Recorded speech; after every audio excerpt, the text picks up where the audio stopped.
really talking.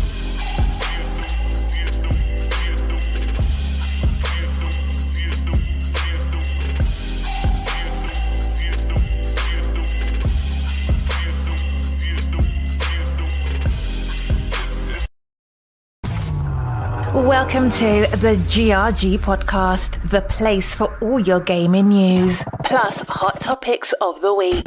Also remember to follow us on Twitter at KMega4. I ran up a check, I might do it again. Enemies close, had me thinking they're friends. 10 toes down, I'll be free until the end. Crib outside the city, I don't feel safe in my hands. Took so many years, I'm just waiting for the wins. I'm in debt to no one but the one who took my sins. I do it for real, there's no reason to pretend. If I do it once, I do it again. Add it up, bankroll, euro, peso, add it up. I'm just doing me, everything is on me, oh you matter what. Add it up, bankroll, euro, peso, add it up. I'm just doing me, everything is on me, oh you matter what. Add it up. Told her if it's all me, everything is on me, gon' back it up. Matter what. Told you I'ma do me, why you hating on me, it's not adding up. I do roll like a Mack truck, country heart, I might cop a farm and go act up. Lot of scars, I was cold-hearted, now I'm back up. Keep it real, I do this once a month, I don't rap much. I just take the money and go stack up. Only buying car to get tatted up. All that other bull, it don't matter much. You only climb me, I put the ladders up. No fault, I done doubled up on the workload. I think I fell in love with the bankroll. Pray up, get money, then we lay low. Add it up, bankroll, euro, peso, add it up. I'm just doing me, everything is on me, oh you matter what. Add it up, bankroll, euro, peso, add it up. I'm just doing me, everything is on me, oh you matter what. Add it up. Told her if it's all me, everything is on me, gon' back it up. Matter what. Told you I'ma do me, why you hating on me, it's not adding up. Told her if it's all me, everything is on me, gon' back it up. Matter what. Told you I'ma do me, why you hating on me, it's not adding up.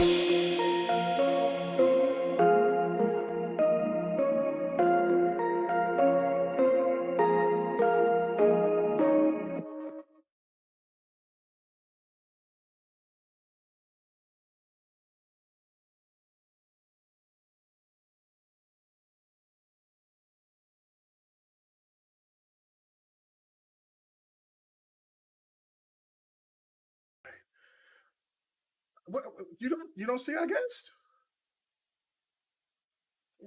Why you was just on their podcast? You was just on it. Yeah, that's a great way to start the show. You don't know our guest. You was just on it. Yeah, we love. You just was on this podcast. You know what I'm saying? On We Bleed Green.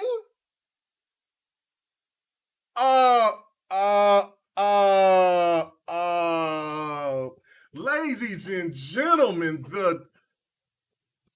oh my gosh. Oh man. Oh man. Okay. All right. So this is what we're going to be doing, man. Right here. Since Lemon 108 Dragons from the Zeus or from the what is it? Because I ain't said it in a long time. What did you say? What? I know. I just got my birthday and now I'm getting forgetful as hell, man. I'm gonna need some Prevagen or some shit. But anyway, welcome to the GRG podcast. We are live. We're ready to go. And first off, since 108 did not know who our guest is tonight, please, Hyperfang, no. Hyperfang, let everybody know where they can find you at and what's going on with you, man. Where they can find you at, Devin?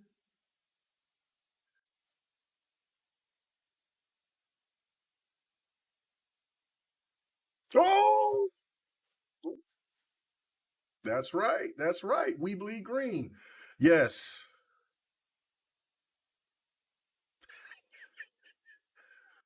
Mm-hmm. Mm-hmm. Mm-hmm. Okay. All right. Mm.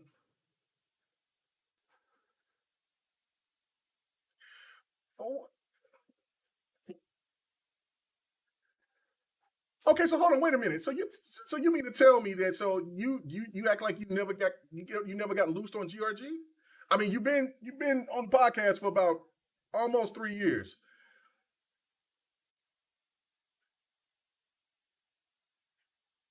Smoke. Oh. So when I went to We Bleed Green, first thing Dirt said, Lemon, you could just let go. I said, if I let go, dudes might unsubscribe. All right. Because okay, so K-Mega just fat fingered it, as Six Layers just said. So I got to do this introduction again because they heard me. Yeah, well, that's what Six Layers say. Wow! I fat fingered where they could hear you, but they heard me. So here we go. The GRG podcast is back live. All right, so Hyperfang, Devin, where can they find you at? Because they couldn't hear you the first time. All right, you can find me at the Xbox Classic on Twitter, and you can catch me every Monday on Dirt Griggity's channel on the We Bleed Green podcast. All right. There we go. All right. So say what I said again because that wouldn't be organic. No. That wouldn't be organic here. So anyway, you know how I feel. You know how I feel, Dev. Don't worry about that. I got you, bro. My bad. I wasn't looking at my. I'm focused. I'm focused. For sure. We ain't here now. So thank you guys for letting me know in the chat. You know what I'm saying? Without you guys, I don't know what the hell I would be doing. I would just been rambling and talking, and it would have just been me. Even though I do feel that I have a nice voice, it is milky. But that's not what I tried to tell you, but y'all weren't listening to me. But okay, that's all right. What did you say? Y'all be easy. Oh man, all right. All right, so let's get on to it. Thank you so much, Devin, for coming on to the podcast, man. It's an honor for sure. You know what I'm saying? I know this is your first time, but the last time that you came on, it was kind of awkward because there was at that time, what was it, about a year and a half ago? Maybe it was a while. So it was definitely intermediate. Like Dirt was on, and then I showed up like the last quarter of the show, I believe. Yeah. You hopped in because you wanted to talk about the topic, and yeah, it was crazy. But you're here, man. So let's get to it. I appreciate the invite, man. Oh, no doubt. I'm gonna get all those guys on there. Now I don't know about the one homeboy from overseas, but you know what I'm saying. But I love him. His accent and the way he be talk that shit, Lemon. Yeah, Sean. Oh yeah, Shan doesn't. Yes. I was like, damn, I never heard it sound like that. All right, don't crucify me that much, Lady Foxfire. I know. And it's Ghost of Tsushima. Tsushima. I say it right now. No.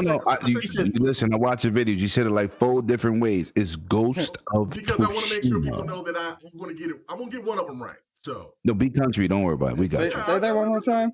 Those cows. Let's go. Ghost of Tsushima.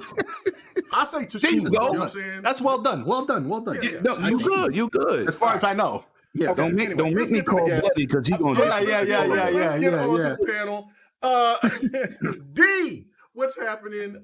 What you doing? What you been playing? I've been seeing you on Xbox. I was gonna go in there and raid your party, but I was like, no, I don't want to be rude like that. So, but what you been going on? What you been playing? How you doing, D? I'm good. I actually went back and started a new save of Assassin's Creed Origins. I've been hopping around between that, Red Dead.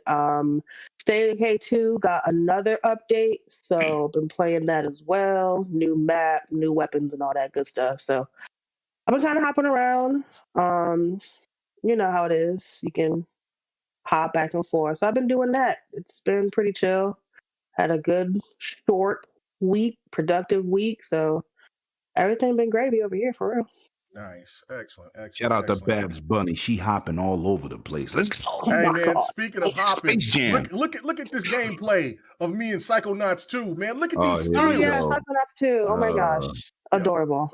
King Mega's the only guy that got pom-poms for himself. Facts. I'm waiting for him to slip off that beam right there. Look at y'all just say, look, there was no slipping. Look at that. He's like, look at the balancing. Them skills. Anyway, all right. Should have had the same feet at E3. I did. Anyway, Six Layer. What's happening with your partner, man? That steak that you showed me looked delicious. Man. Yeah, it tasted good too. Don't get the itis to fall asleep on the show. Bro, man, the beer, nothing but Corona and Brontosaurus steaks, man. Oh yeah, all day. I don't know why I'm not passed out or nothing, but I feel excellent right now. So He's not cooking it though. He fronting. He just eating. I'm not cooking it. I already He paid. can show up with I his paid lips for. and his stomach. No. I show up with all the meat paws and everything else, and have somebody else cooking for me. I sit back with the beer, chilling. That's what I did all day. I see people with some slander. I see Dark Optimus in here. He said this show is still allowed to be on YouTube. He said, I kid. What's up, GRG fan? What up, Dark? What up? That slander on Next Podcast last night was mighty delicious, man. You had a lot of people confused. White on White Crime Podcast. Let's go. It was. Lord. I loved it. That ain't my name, D. That's what Xbox says. That's what they say. They say that. That's not my slander. That's Xbox. That's their slander. People like, this is the best podcast with White on White Crime. I said, oh, wow. Yeah. Anyway, that came from the host. That came from the host. All right, so Abacab, thank you so much. Yes, I was saying it right. So D, don't forget. This is the light-skinned podcast normally. It is. Yes, it is. Normally. Well, yeah. Holy shit. Okay, anyway. PK, I see you up in here. What's going on, man? And listen, I have to ask you, because I don't know if everybody's seen What If.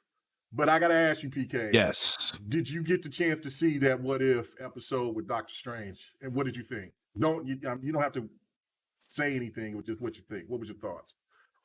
I will share my thoughts on the MCU show. Oh, okay. When that airs. Talk your shit. Okay.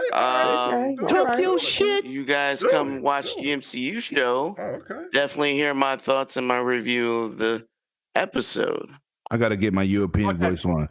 Lemon, talk your shit, man. Gang, talk gang. your shit. Yo, shout out to the homie. Facts. So with that being said, hey everybody, happy Friday. Glad to be here. Won't be able to stay on the entire time, like I said before. It's wife time. Yeah, gotta have some family time. So shit, stop doing so many damn podcasts. This was your first podcast. You gotta give us at least two. This was not his first podcast. So, what was his first podcast? What was his first podcast? 4GQ TV. Actually, it was B Shadows, but it was B Shadows. It was B Shadows. That's right. So let's back up. Like I said, I haven't done but one this week, buddy, and this is number 2. So hey, I got you. But my shows are different. That's completely different. That I control that time. But hey, I'm happy. I'm happy to be here. 2 hours and 11 minutes. That's what I'm asking for. I was asking for 2 hours and 11 minutes. Since when? I got you, man. No, I'm talking about. I'm going to be cutting down. You see, the topics is going down. Usually, I hear you. I am. I'm. Hey, some of us go out on Fridays. He's taking up the time right now. We got to. I know. We got to keep on. All right, Pete. All right. Let me you got a built-in situation. Some of us are single. That ain't my fault. You was married when I met you. GRG, anyway. Let's go. I took them mustard color Timberlands and I gave her the boot. Whoa. All right. So 108. What's going on with you, man? What you been playing? Yo, first of all, shout out to my guests, our guests. Shout out to the panel. I'm here on time this week. I ain't got no parties. That goddamn storm. I had to spend some big money to fix my goddamn drains. But I'm good. What I've been playing. Factual, Madden, trying to get better. I tapped out on Cold War. I erased it. I'm waiting for Battlefield. And I've been playing. I was up 2 to 3 in the morning, giving Psychonauts 4 hours of my life. Wow. And this is coming from somebody who beat the first one and didn't like it. Or didn't let me say I ain't like it. I didn't understand what the hell was going on. This game has great direction, great comedy. The music is amazing. Listen, and I'm not capping for Xbox because they bought Double Fine. Like I said, I ain't like the first game. It was I still beat it because at that time I didn't have a catalog of back catalog of 700 games. But this game, I'm not going to say game of the year because I don't really get into that conversation. That don't mean nobody else can, but that Psychonauts, boy, is bringing that smoke. It's a great platformer, man. Art direction, comedy. You really get in touch with each character, how they giving each character presentation and dialogue. Listen, man, I don't care what platform you on. If you could play Psychonauts, go get that. It's awesome. But that's what I've been doing this week, and I'm glad I'm here on time. Let's go. Get into these topics. Let's go. Let's get to it. All right. We got a super chat. Yeah. Oh, yeah. Speaking of that, thank you so much. The super chat, we got the friendly neighborhood Blue Shell, as he says, K Mega PC. 4K Megas PC, because I've been having these problems here for the last, month? Because of... Mega doesn't have a 4K PC. Oh, my bad. No. Damn. He's saying 4K Mega PC. That's what you're saying. Because because when I was doing the video, he was waiting for me, and then I was having issues, and then I had an update with Windows 11. But now, I got it. Everything is sure? I got it. Well, I mean, hold on. How long will we be on? Because usually it's around that 16-minute mark, shit goes bad. You did that 16 minutes. I called PK like, yo, what happened? I came on the middle of a party and said, I just saw it go on. What happened? That's got to be the shortest GRG ever. And so the problem was that, and I blamed it on everything, but I think that we finally found what the issues was. Are you sure? Because we've been dealing with this for like 3.5 years. No. Yeah. Anyway, all right. So let's get to the very first topic. All right, CyberPunk 2077's big update has been delayed yet again. It is. Is it at this point? Is it too late? So let's go straight to our guest. So Devin, what do you think, man? I mean, is it just a little bit too far gone right now for what we've seen or what we've heard from CD Projekt Red? I know I loved CD Projekt Red so much. I think Witcher 3 is one of the best games I've ever played in my entire life as a gamer. But that game came out messed up. And if people don't remember, it took about 2 years before they actually got the game proper. And so now seeing this situation, this game is definitely going through some kind of issues, and they promised the world, but they haven't fulfilled. Is it now just a little bit too late for Cyberpunk 77, in your opinion? It's it's definitely disappointing. I mean, especially with all the hype coming before launch. I feel like they pushed it out. Like, as sad as that sounds, how long they took to develop the game, and it feels rushed. A lot of it feels rushed, and like they're trying to get this patch out, and it felt late months ago. So I couldn't really say, but I feel like a lot of people aren't going to be going back to the game even after it releases with the patch. Damn, yeah. All right. What about you, Slayer? What's your opinion on this? I think really the press is just hyping up some drama, because really, if you look at the game, this is the textbook example now of what happens when you rush your game. Part of the the reparation or the repair of the image of Halo Infinite was due to, the monumental failure of Cyberpunk. People look back at the fact that they delayed Halo as like, oh, we dodged a bullet. That was the right thing to do. But how quickly people forget. Now you got the press manipulating you into thinking, oh no, they're delaying the next gen patch for Cyberpunk. Oh no, whatever will we do? We have no games to play. What? We just got the game last year when it wasn't ready. If this patch isn't ready, don't release it.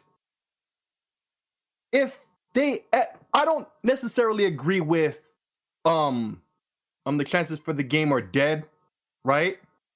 Mm-hmm. But if they ever have a chance at fixing the situation and getting sales out of the game, that patch has to be right and at least recognized as such day one. That's their last shot. Even if they have a chance at all, even if that works, they may not work out for them still, right? Like the community may not embrace it anyway. So don't rush that at all. Make sure it works. I don't know what people are complaining about. This is the textbook example game itself. What the hell are people talking about? I gotta That's what I agree 100% with you on that. Don't rush this out because this is their last chance. The only reason I say it feels late is because this game shouldn't have released when it did in the first place because it wasn't finished. So now it got released unfinished, and now they were saying, "Oh, that the next gen patch is coming out in a few months," and it's still not here. That's why people are upset. I'm guessing. Yeah, I mean, I could agree with that. What do you think, PK? What's your initial thoughts, man? Is it a little bit too late?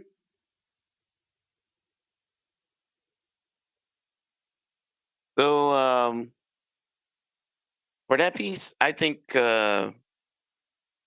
people just need to relax. When it came to Witcher, how long did it take them to add content, fix it, work on it? About 2 years. Okay. So it is what it is. I'm pretty sure they'll have something to make people want to come back to it. I mean, it's a year now, and they just dropped Wakanda for Avengers, and people went back to it for a That little is bit. true. Because So I was playing the hell out of it until I got to Psychonauts too. Yeah, that is it's true. all it's just It's gotta not have like the game content didn't for sell well people in to the first play, place. and that they'll go back to it. People it's not like it's a terrible game. I thought the game was great. So I think the problem was again they were trying to support hardware that could not run the game, and probably that was the misstep. All right, cool. All right, what about you, D? What is your thoughts about this?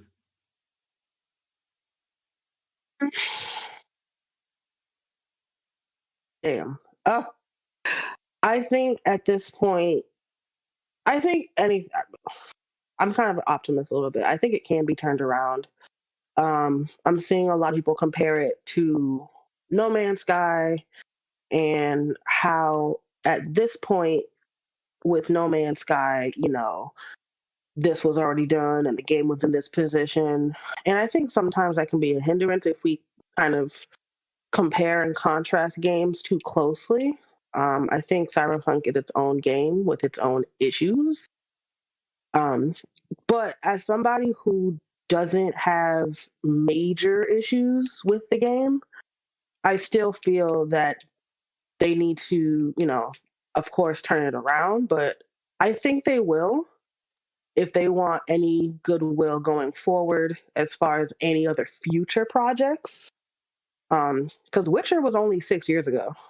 And at the time Cyberpunk came out, it was 5 years. So, they're going to have to take a lot of time to go to that esteemed company that they were once viewed as.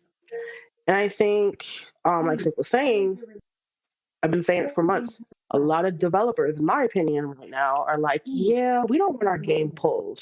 We need to be transparent because we don't want another Cyberpunk issue. To me, it's really changed how developers are doing, game development these days. And I'm hoping they can turn it around. I don't know what that time frame looks like, but I'm hoping they're able to do it. But like y'all are also saying, they released it for systems that couldn't handle it. But even when the game was coming out, if I'm not mistaken, after the 3-4 delays, they were getting death threats about releasing this game. So it's like, I feel like they were between a rock and a hard place. It was just like, if we delay it, we're going to get more death threats and potentially have our families in danger, or we're going to release it early and people are going to be pissed. So I feel like they're kind of dealing with those sucky consequences, but I'm hoping they turn it around. I wish they would stop talking about numbers all the time and like how much money they're making with it, because it's just like, can y'all fix it? Like a slap in the face, It's you know kind what of I'm a smack saying? in the face talking about money. I think it also could be going to the fact that it's basically because so many people was bashing it. They also, I think, want to kind of throw some shade back at people, but I do agree. I think that it's not really appropriate. Go ahead. But I feel like, yes, but I also feel like you're not in a position to say that. You know what I'm saying? Like, as much as everybody kind of groans about it, Rockstar and Grand Theft Online, they can talk shit because their the numbers prove otherwise. That's why they keep talking about the money. Like he said, I hear what you're saying, but at the same time, the numbers prove otherwise, and that's what the numbers are. The proof right there that the game, despite all the drama and everything, it sold very well. 13 million out the gate. Yeah, I thought it was that's 14 out the undeniable. gate. Was it? But how many Out the gate. That's not a flop. The returns were like 250,000 or something like that. It was less than $1 million. I remember that. Right. Yeah. All this talk about return, it's just that talk. The facts on the ground are actually that it did very well, and most people at least kept the game. Yeah. It just rubs me weird. It's especially as somebody, as somebody who had it on Xbox One S, who got the game for free. I was still pissed. You should be, sis. Yeah. And I was like, just some, but like, I was just like, I mean, it's free, so I can't technically get a return, but I was still like, this some bullshit. And it was honestly the factor where I was just like, I'm not playing shit else until I get a Series X, because I played Cyberpunk after Watch Dogs Legion, and that was trash. So I don't know. You said Watch Dogs Legion was trash? On my system, yes, it was. On the S? Oh, on your system. Okay. I got you. Like the performance. I got you. Yeah, I still don't like the game. I don't even like Watch Dogs, but I never heard nobody call it trash, the last one, but that's why I asked you. I was disappointed. There was screen tearing. It crashed several times. It didn't have the multiplayer they said. I believe it was going to launch. Yeah, but nobody talks about that at all. They just talk about the other game. I talked like, yo, how are y'all enjoying it? Like, I envy you. People were like, no, it's great. I was like, all right, y'all got it. Like, and then once I played on the Series X, I was like, okay, the performance is better. I still don't like it though. So I wasted money there too. But yeah, I have enough closing point. I have enough empathy, even though Cyberpunk works for me at this point, it doesn't work for everybody. And I recognize that. Yeah, and I hope that the promises that they have put out there, they actually adhere to, because they have a very long road ahead of them as far as regaining trust. It's going to take labor. It's going to take them releasing things, because that Johnny shit, that DLC, that ain't do nothing. What's that gonna do? What was that? Like, I don't like, when I heard there's DLC, I was like, oh, okay, y'all got some story expansions, y'all got some. You're awesome. Oh, okay. Here we go. I was at the press conference, so that's why I said that. Bruh, I don't know. We gonna see, child. We gonna see.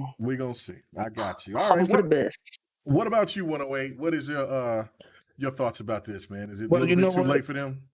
No. Let's be real here. First of all, their goal of how the game is supposed to perform is not last gen. Those last gen console, this game is overachieving, right? It's doing so much. Shout out to Megatron. Lemon, I'm not going to buy my collector's edition. I said, you know what, brother? I'm going to buy this game for you. Not that I have to, because he has his own money, but he's my friend. So I said, listen, I want you to try it. I'm going to spend the money. I want you to try it. So he played it. He said, damn, this game is running pretty good on the X. I said, yeah, on the X and PS5, right? They should have skipped last gen, but you know what they didn't want to skip? 70 million consoles with Xbox, 100+ million consoles with PlayStation. That don't mean that the game is supposed to run good. They wanted sales. Because on next gen, we didn't see half of those problems. Frame rates at 18 frames per second, 15 to 18. The last time we saw a game on a console running at 15 frames was Rainbow Six Vegas 1 and 2. Those games were 15 frames a second, right? So they aimed at the majority and not saying, oh no, we need to just put it on next gen. But look when they launched. If they would have just launched on current gen, they wouldn't have touched no $13 million sold. 13 million sold, right? Because it wasn't enough of an install base. So they try to make it a cross-platform game. Shout out to Halo for saying, nope, we going to delay a year because releasing on PC platforms, Xbox One, Xbox Series X and S, PCs across the board. We going to wait. Forget co-op. We'll bring it back. And Forge. Campaign, multiplayer, you good. Whereas this is a single player experience. They don't have those options.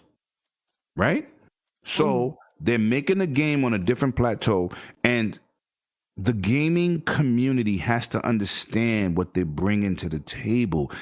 With Halo, I see you listen. This is the first time I Halo, unlike God of War, unlike Mario, any version, they release on one platform. They got to focus on one platform. Now, when you got to focus on multitude of platforms, multitude of graphic cards, multitude of systems with one team, now it's a bigger goal. It's a bigger objective, right? So now they still patching this game to run great on current and past.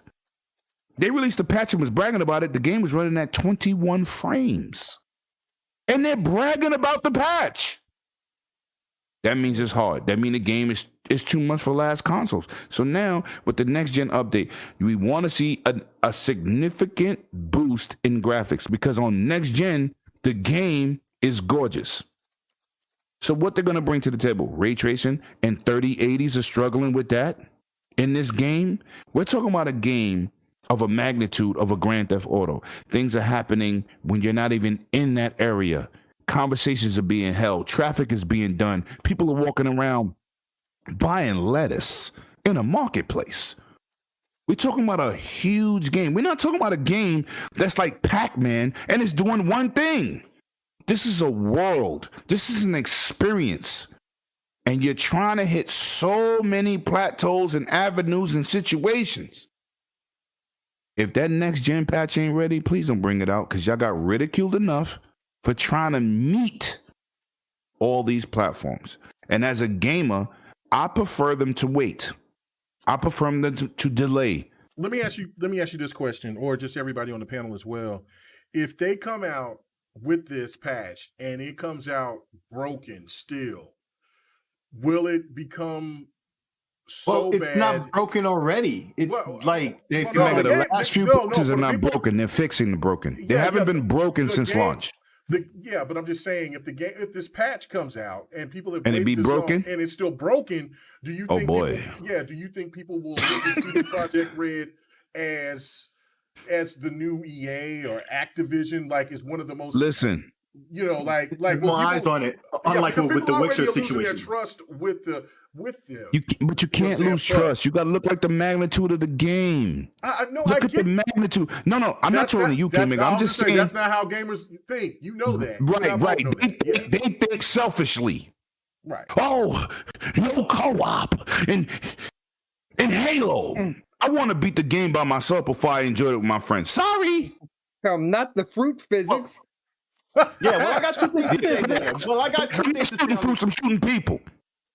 Yeah. That's for the idiots. But I'm talking about as a real objective gamer. Yeah. Hit that like button. People, send this out. Let's go. Listen. Thank you. You have to. And the Origins, Assassin's Creed, what's the other game? Grand Theft Auto. What's the other game like Grand Theft Auto got a remake? Reboot. Saints Row. Those games, they're gonna come out with glitches. State of Decay. You know why? They're not streamlined experiences. World of Warcraft was trash when it came out. What is it today? Mm-hmm. You understand? Elder Scrolls Online was trash when it came out. What is it today? Yep. Destiny had problems. What is it today? Still trash. Those get damn disrespectful. Xbox, But what I'm saying is, you know what? And Xbox, shout out to you and your all white negative podcast. Facts. Nah, but stop coming in here crapping on my boy. I saw that comment. Oh, about the bland potato salad? Yeah, I saw that. I saw that. He doesn't have raisins in it. Oh no. That man didn't know anything about no raisins in no potato salad until I told him from what people I've seen from his race. That's what I said. I never, you know what I'm saying? That's how I knew about it. But what I'm saying is, I'm not capping for no game, man. This is not a single player RPG that's broken. We talking about an open world game. There's gonna be absolutely no open world game that don't got bugs. You know what's wrong with this gaming community? They cry too much. You think a game is supposed to come out with no glitches. Shout out to 360 for adding those hooks in games to improve a game on the go, which adds these firmware updates. And I keep telling people, say, oh, 360 was great. Yeah, 360 also gave the developer a reason to bring out a game that's not completed. Oh, we'll fix it later. Because 360 was the first system that had, it's called hooks, where you could say, oh, this dude face is not right. We'll fix it later with a patch. And I'm not blaming Microsoft because that's not an out for the dev, but that's what the devs know they can do today. So with that being said, we need to pump a couple brakes because half of the people out here complaining about games don't even know how they start to be made. You sending death threats, all kind of disrespectful situations to developers who bust their behinds to bring you content to play on your goddamn system. Fact. We need to relax. Yeah, y'all dudes yelling ray tracing. I'm the one that said on GRG 2 years ago, no. You don't want ray tracing because it affects the performance of the game drastically. Oh, we need ray trace shadows. You don't even know how to spell ray trace shadows. But you yelling for it. So now when a game goes ray tracing, it's at 30 frames at 4K, you mad. Why it's not 60? Because it's a resource hog. So when you don't understand how things are made, like these devs do, stop coming out here tomorrow. Oh, I'll kill your family. I'll see you on the block. Because you don't understand. If something's not ready, don't put it out. Because when they do put it out and it need to be patched later, you still complaining. Because if they would have pushed CyberPunk back to October this year, oh my God, I can't believe this. This is disrespectful. Yeah, they would have been. No. They would have been highly upset. Facts. Yeah. Don't fix it on the go. You still mad. Pick your poison. Yeah. I'm just tired of the gaming community who don't understand how things work. Yeah, complaining, threatening, disrespecting, challenging. You just want to pay your $65 or $70 and you don't care about nobody else. You're selfish. That's what it is. Yeah, well, please don't put it out. Well, I got two things to say to the question you asked, and one of them is really it is a good jumping off what Lemon just said. Because I also blame the press. Like I said from the very beginning, the fact this is even a part of the conversation is because that's the way the press put it out. And every headline I see, oh, it may not come out this year. I'm thinking to myself, oh, woe is me. I don't have Halo and a million other games to play this holiday season. Whatever will I do? Like, I thought that. Like, nobody was concerned about that. Everybody's making this. I forgot to do the send the plate. I forgot I had all this, ladies and gentlemen. I forgot I had all this. And then there's like the Witcher 3 situation. Like, people don't even really know what we always say about The Witcher 3, how when it first came out, and not just the first one, the second one and the first one too. Pretty much every major game that CD Projekt Red ever made at first is dog shit. It really is. It takes years of patching and updates and all of that to get it to a point where it becomes a legendary game. Just like Rainbow Six, just like another game Stop. You could. Someone said before. No Man's Sky. No Man's Sky. That she said. Which Perfect is excellent example. Today. It was trash when it dropped. Yup. That's a textbook example of what you could do when you come back from the ashes and you put in that work. Right. Facts. If the game is good, people will play it and buy it. Don't believe the hype. Don't believe what you hear. If the game is good and people hear about it and the buzz gets going, people will play it. People will excuse a lot if they see a lot of other people playing the game and they just want to be down. So it can happen at any time. Final Fantasy 14 was another textbook example. Okay, and they had to redo the game and change the name. A Realm Reborn. They literally destroyed the world. I think with like meteors or something to erase like everything that happened to start the whole thing over again. That's how far they went. This can happen. Wow. I don't think they need to do that with Cyberpunk, but and this is why I interjected about before. This is not the big bug fix patch. This is the next gen wow factor eye candy patch. This bells and whistles. The bells and whistles, right? The native next gen version patch. That's what this is. The bug fixing patches, we've been getting them all along. In particular, they've been in the news lately. And if you notice, okay, that doesn't catch the eye for, podcasts to talk about. But the fact that this patch may not come out this year, it is catching the eyes of the news and podcasts at large. And it's not no shot at no podcast because we're doing it right now. But it just goes to show we're being controlled at the same time. People aren't thinking. They just hear something and they're like, oh my God, it's drama. No, it's not. Think about what's going on. That's it. And let me read my brother's super chat. Let me get this, K-Mega. All right, go ahead. Oh boy. And then I'm done. These new gamers would have been crying in the past. They would never been able to handle all the problems of games. We just dealt with it and played. And shout out to Galogo 13. On the Super 13 NES. Oh no, regular NES. That was on the regular NES. No, but it did a remake. But I'm talking about the one with the remakes. Okay. Yeah, the one with the tank, and it had a you couldn't touch one tank glitch when you jumped over it, and if you didn't get that jump precise, I was on that jump for 4 hours. Mm-hmm. Wow! Because if you touched it with one sprite, you was dead. Done. Yeah. Right. So and what shout I'm saying is, to Captain Planet on NES. Oh, I heard about that. Jesus. I heard about Jesus. Or Top Gun. Listen. Let's go to a claim series that these suckers know. Okay. Let's talk about the first NES Metal Gear with rations. Oh, yeah. Just go back in the room and get them over and over and over and over and over and over. Oh my God! Listen, everything was rolled like to these.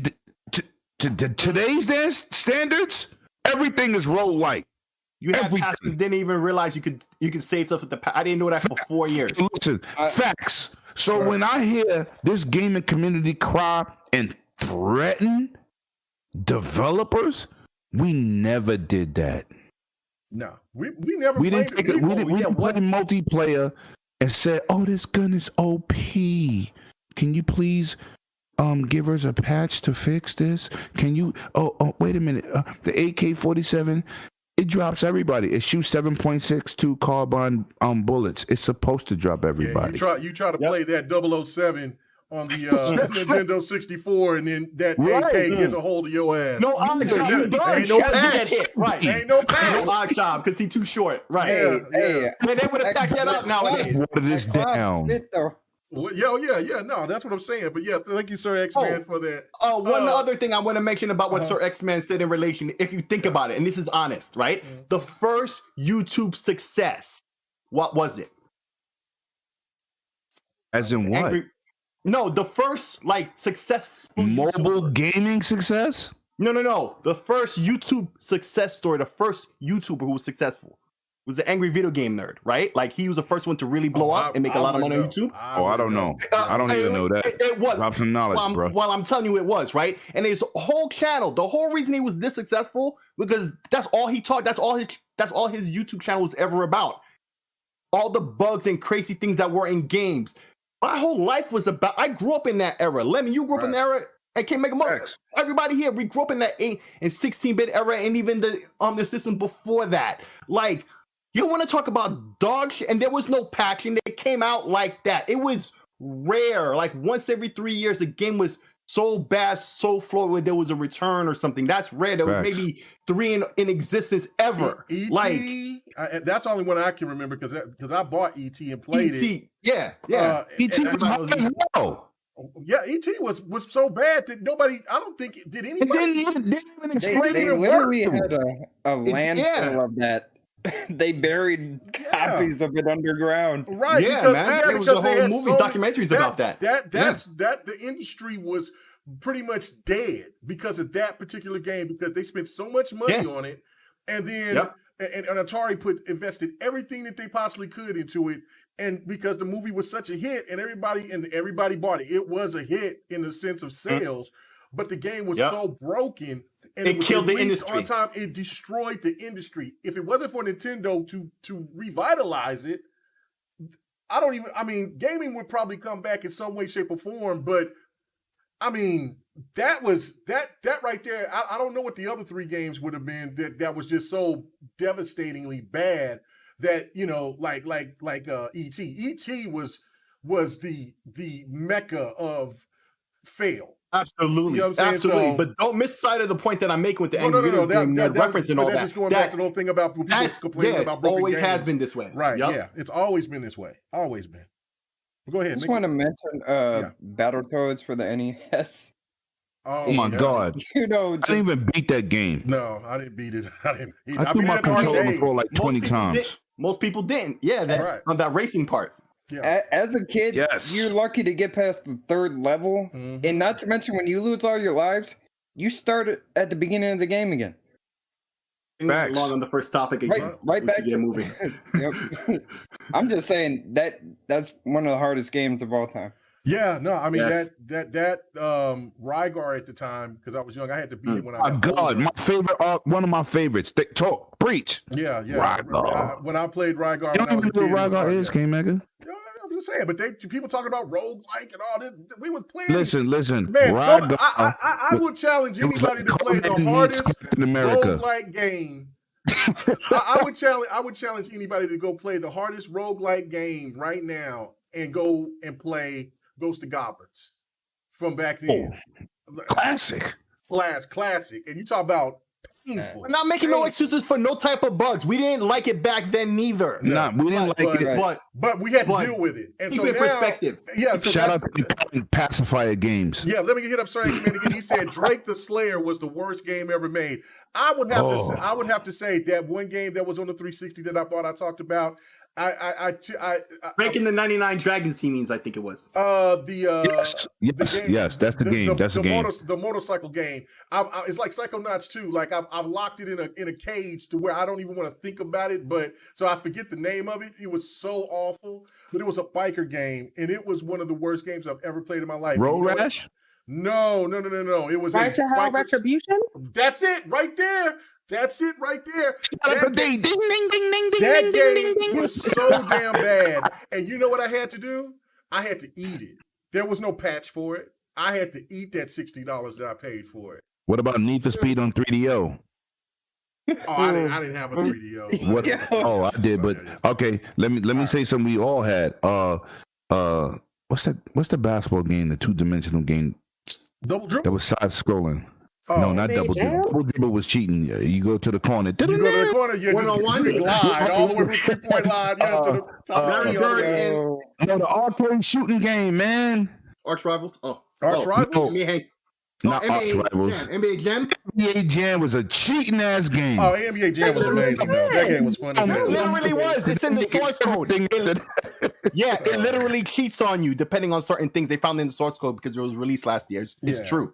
Yo, NBA Jam is a goddamn cheating game. I used to be like, I'm hitting all these jumpers. Third and fourth quarter. You're like, I can't make nothing. They breaking. You just had to dunk. You just had to dunk. On fire. Yep, you better dunk. You better not be shooting threes. Right. But anyway, so all right, let's get back on topic because we are sailing. You know what? You're right. Let's get back on topic. All right. So let's go ahead. But you know what, Slayer, you did do a great segue into this. We're talking about Mr. Ryan and what he said about this game called Horizon Forbidden West, or what he's actually said. You know what? I know I made a video about it and I went on a rant, and I know I read it about You made like about 5 10 rants in one video. Shout out to I know. Kamiya. I had a 43-minute video, and it was a rant. But you know what I'm saying. But I'm I going to thought read YouTube this, was glitching because you Yeah. kept repeating it. and I'm going to repeat it one more damn time. So let's get to it. All right. So our main man, Jim Ryan. Some people may think, of course, you know what I'm saying, that we have a problem with PlayStation, that we hate PlayStation. But I think every last one of us in here are PlayStation owners. Now, Devin, I do not know. So I got to ask you, are you a PlayStation? I have a PS4. Okay, so Devin, everybody in here, Talk your shit, brother. Talk your shit. everybody in here has invested into the PlayStation brand of some sort. Some people have taken it all the way from the very beginning, or some people may just now got a PlayStation 4, regardless of the fact they spent their money on PlayStation, right? And so our main man, Jim Ryan, came in and said this: no one should be disappointed. The PS5 versions of those games are built from the ground up to take advantage of the PlayStation 5 feature set. And we have an upgrade path for PlayStation 4 users to get the PS5 versions for free. What? Okay, you know what? No. For what? Again. For what? Just say one word. Free. What? Okay. Upgrade path for PlayStation 4 users to get the PS5 versions for free. For free. It's about people having choice. I'm really quite pleased about this situation. Now, you may ask, well, is this in the PlayStation blog? No. But it's every goddamn where else. It's on the Washington Post. It's on IGN. It's on GameSpot. It's everywhere. Hey, Megan, you missed something. Yes, sir. What? It used to be on PlayStation Channel on YouTube, but it's no longer there. Oh, see, it used to be. It was an interview when he said that. They copied those words from a video interview on the PlayStation YouTube channel. What's going on, Delilah? Thank you for stopping through. Thank you for everybody coming to stop. HD. Hit that like button. You know what I'm saying? Do that. Yeah, we should them like buttons, man. Let me tell you something. If y'all don't hit that like button, y'all gonna be forced to buy a 2 terabyte SSD on PlayStation M.2. Let's go, sir. It might burn up. Oh, yeah, it might burn up. Oh, Lord Jesus. Anyway, all right. So my question is, and I'm gonna go to D on this one first. Yes. She said me. All right. Please call me last, please. Okay. To make sure of my comment. Yeah. Okay. Call me last. No, I will call you last. Okay. So this is the question that I do have for you. I do want to mention this for anybody that lives under a rock in the gaming space and has not heard about this. They heard about it. They trying to act like it don't exist. Okay, so Horizon Forbidden West. I was gonna say Horizon Zero Dawn. Basically supposed to be having a free upgrade, as I just read from Jim Ryan. But it's not free anymore, and you have to pay an additional $20 if you're a PlayStation 4 owner. Because if you're a PlayStation 4 owner and just want to get it for the PlayStation 4, it's $60, right? But if you want to upgrade to the PlayStation 5, you would have to pay an additional $10. But they got some kind of way that they have it to where, you know what? You can get the PlayStation 4 version and the PlayStation 5 version for $80. Now, I don't know how many. Now, listen, Lemon, some other people on this panel might be a little different and like to hold on to our older consoles, but a lot of people I know don't hold on to their older consoles. So people who already have a PlayStation 5, why would they have to pay $70 to $80 for a PlayStation 4 version that they don't even have a PlayStation 4 version at all? They don't have a PlayStation 4 console. So the question that I'm asking, you don't have a PlayStation 4 or 5? What do you mean? No. If you just have the 5. If you just have the 5, which a lot of people traded in their PlayStation 4 to get the 5, that's how most people do it. They usually trade in their older stuff and get the new stuff. You know what I'm saying? A lot of people don't keep the older stuff. I do. I know some other people do. But for the majority of people, they out with the old, in with the new. You know what I'm saying? So what's the reason of having it, right? So my question is to you, D. is this gone too far? Because we also know about what they did with Ghost of Tsushima. They went out there and they brought us this director's cut. It was on sale on the PlayStation 4, but then they took it away. And so you only had to pay for one price that they offered it at for what was the price of the director's cut. And how do you feel about people like me and others, and Lemon, for one, I know for sure, who's paid $80 or more for games like Ghost of Tsushima, and they still asking you, and they're still charging you more money because of what they say haptic feed features and things 80. like that. I spent $200. I know that I paid 80. I bought the deluxe. I bought the You bought the collectors. collectors, right? That's what I'm saying. And then you know what I'm saying. So D, just break it down. Is Sony gone too far with this? Is this now are you at the point now to where you're like, I'm almost done with this, or do you find a silver lining somewhere in this and think that Sony's strategy is smart and right for consumers? The short answer is no, as far as is it right for consumers. Mm-hmm. Hearing everything you just kind of laid out, I feel it's multifaceted. I don't think this just came out of nowhere. And the reason why I say that is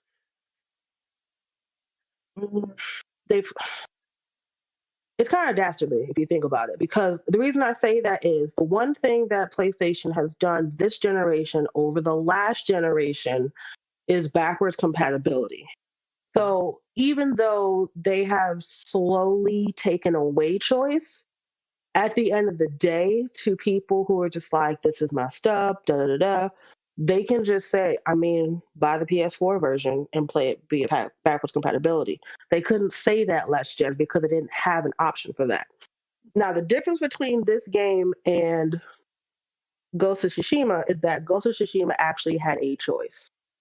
And that's something that, to me, in my perspective, seems to be eluding people. People don't seem to want to have a choice. And little by little, the choices, as few and far between as they are being taken away. At least with Ghost of Tsushima, yes, kind of overnight. And I don't know who found out and how, but, the director's cut was the only way that you could buy Ghost of Tsushima going forward for your PS4 and your PS5. If you already had it, you had the option to upgrade to that version. The choice was still there. You had what the price was. You knew what you were getting. What I'm seeing with Horizon, like I said about the CyberPunk thing, I'm seeing a couple of different type of gamers. I'm seeing the ones that are lacking of empathy, who are just like, screw y'all, I have my PS5, get over it.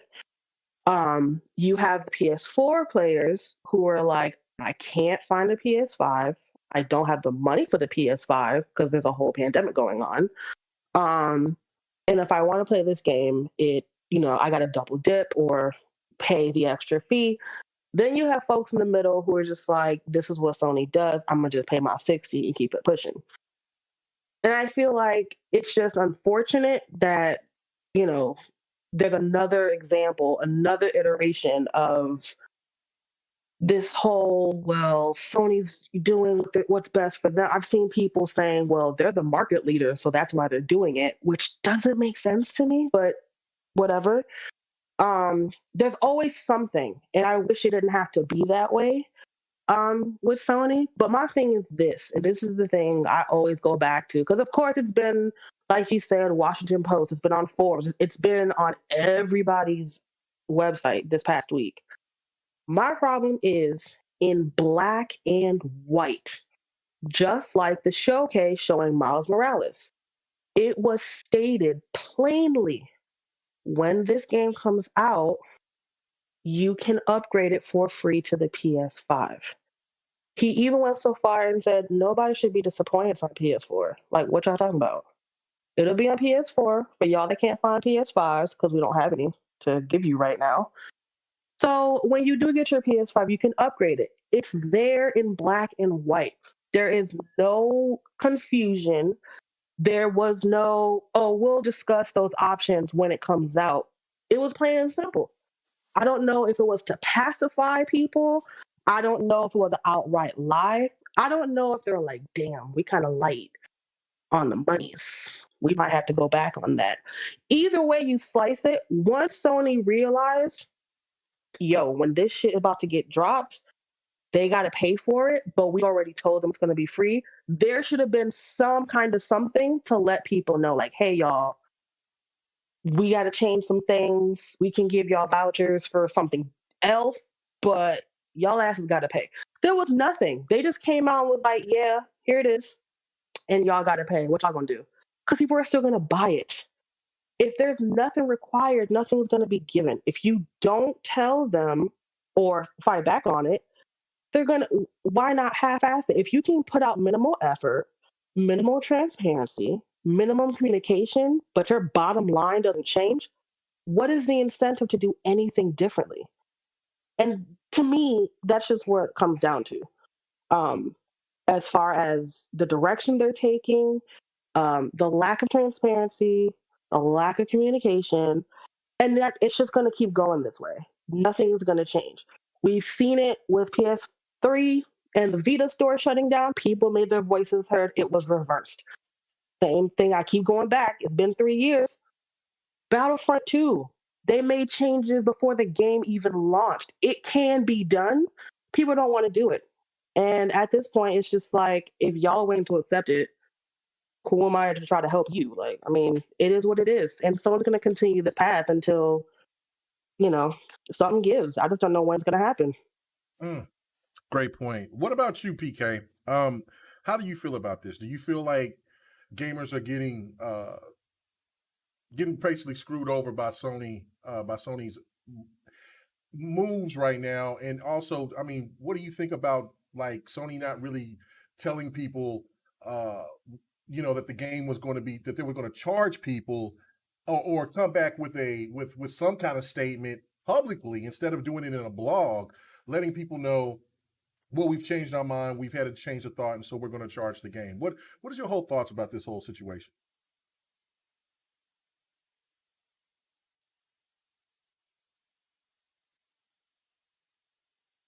You always got to give them a minute.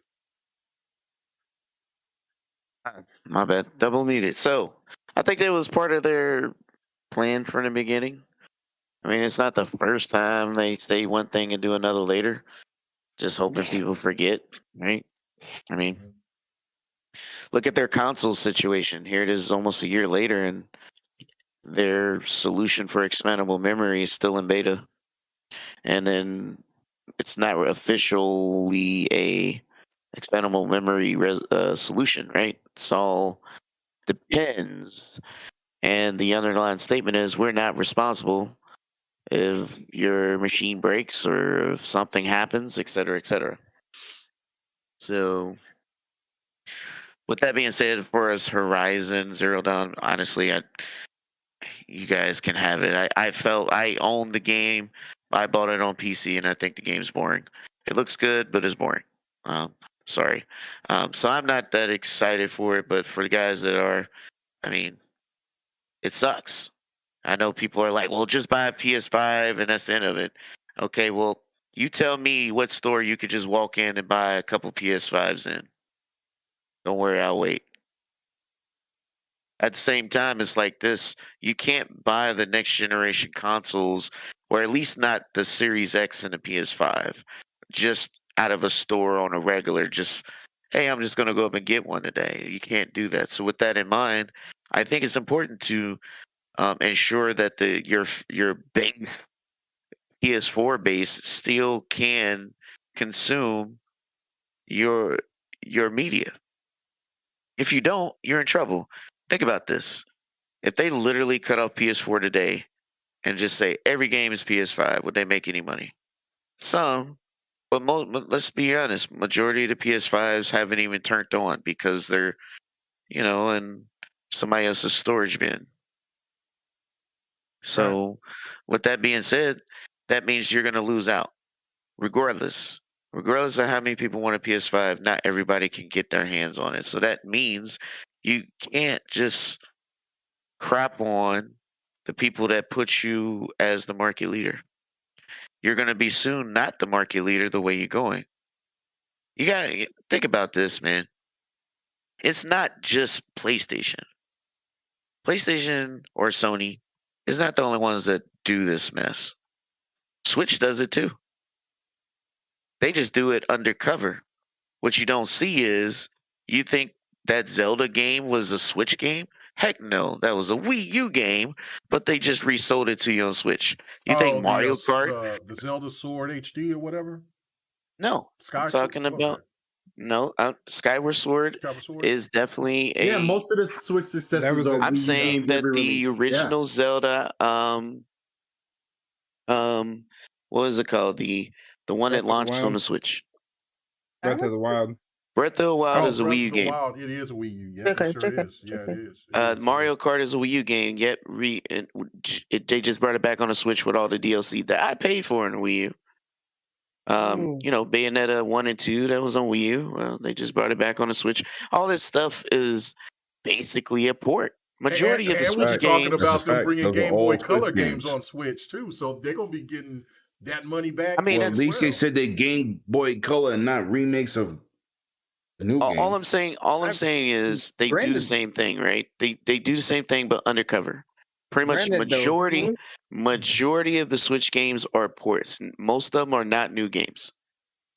Yep, Most that's of a them. fact. Yep. I'm Did you just say saying, something, granted, Devin? I was gonna say they are like better graphics on these games. Yeah, No, they're no. remakes. Mario 64 is not better graphics. It's the same stupid game that you Mario can get. 64, It's Mario. portable.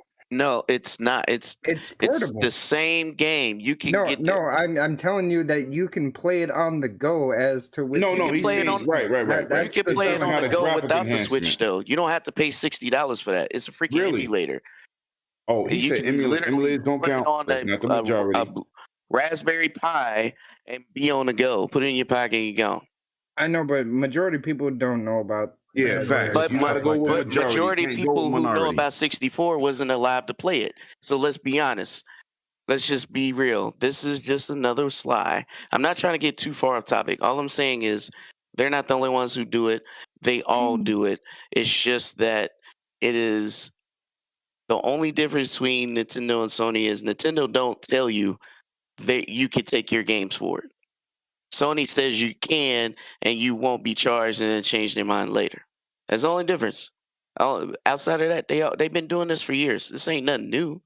They've been doing this forever. How many remakes of remasters and remakes have they made?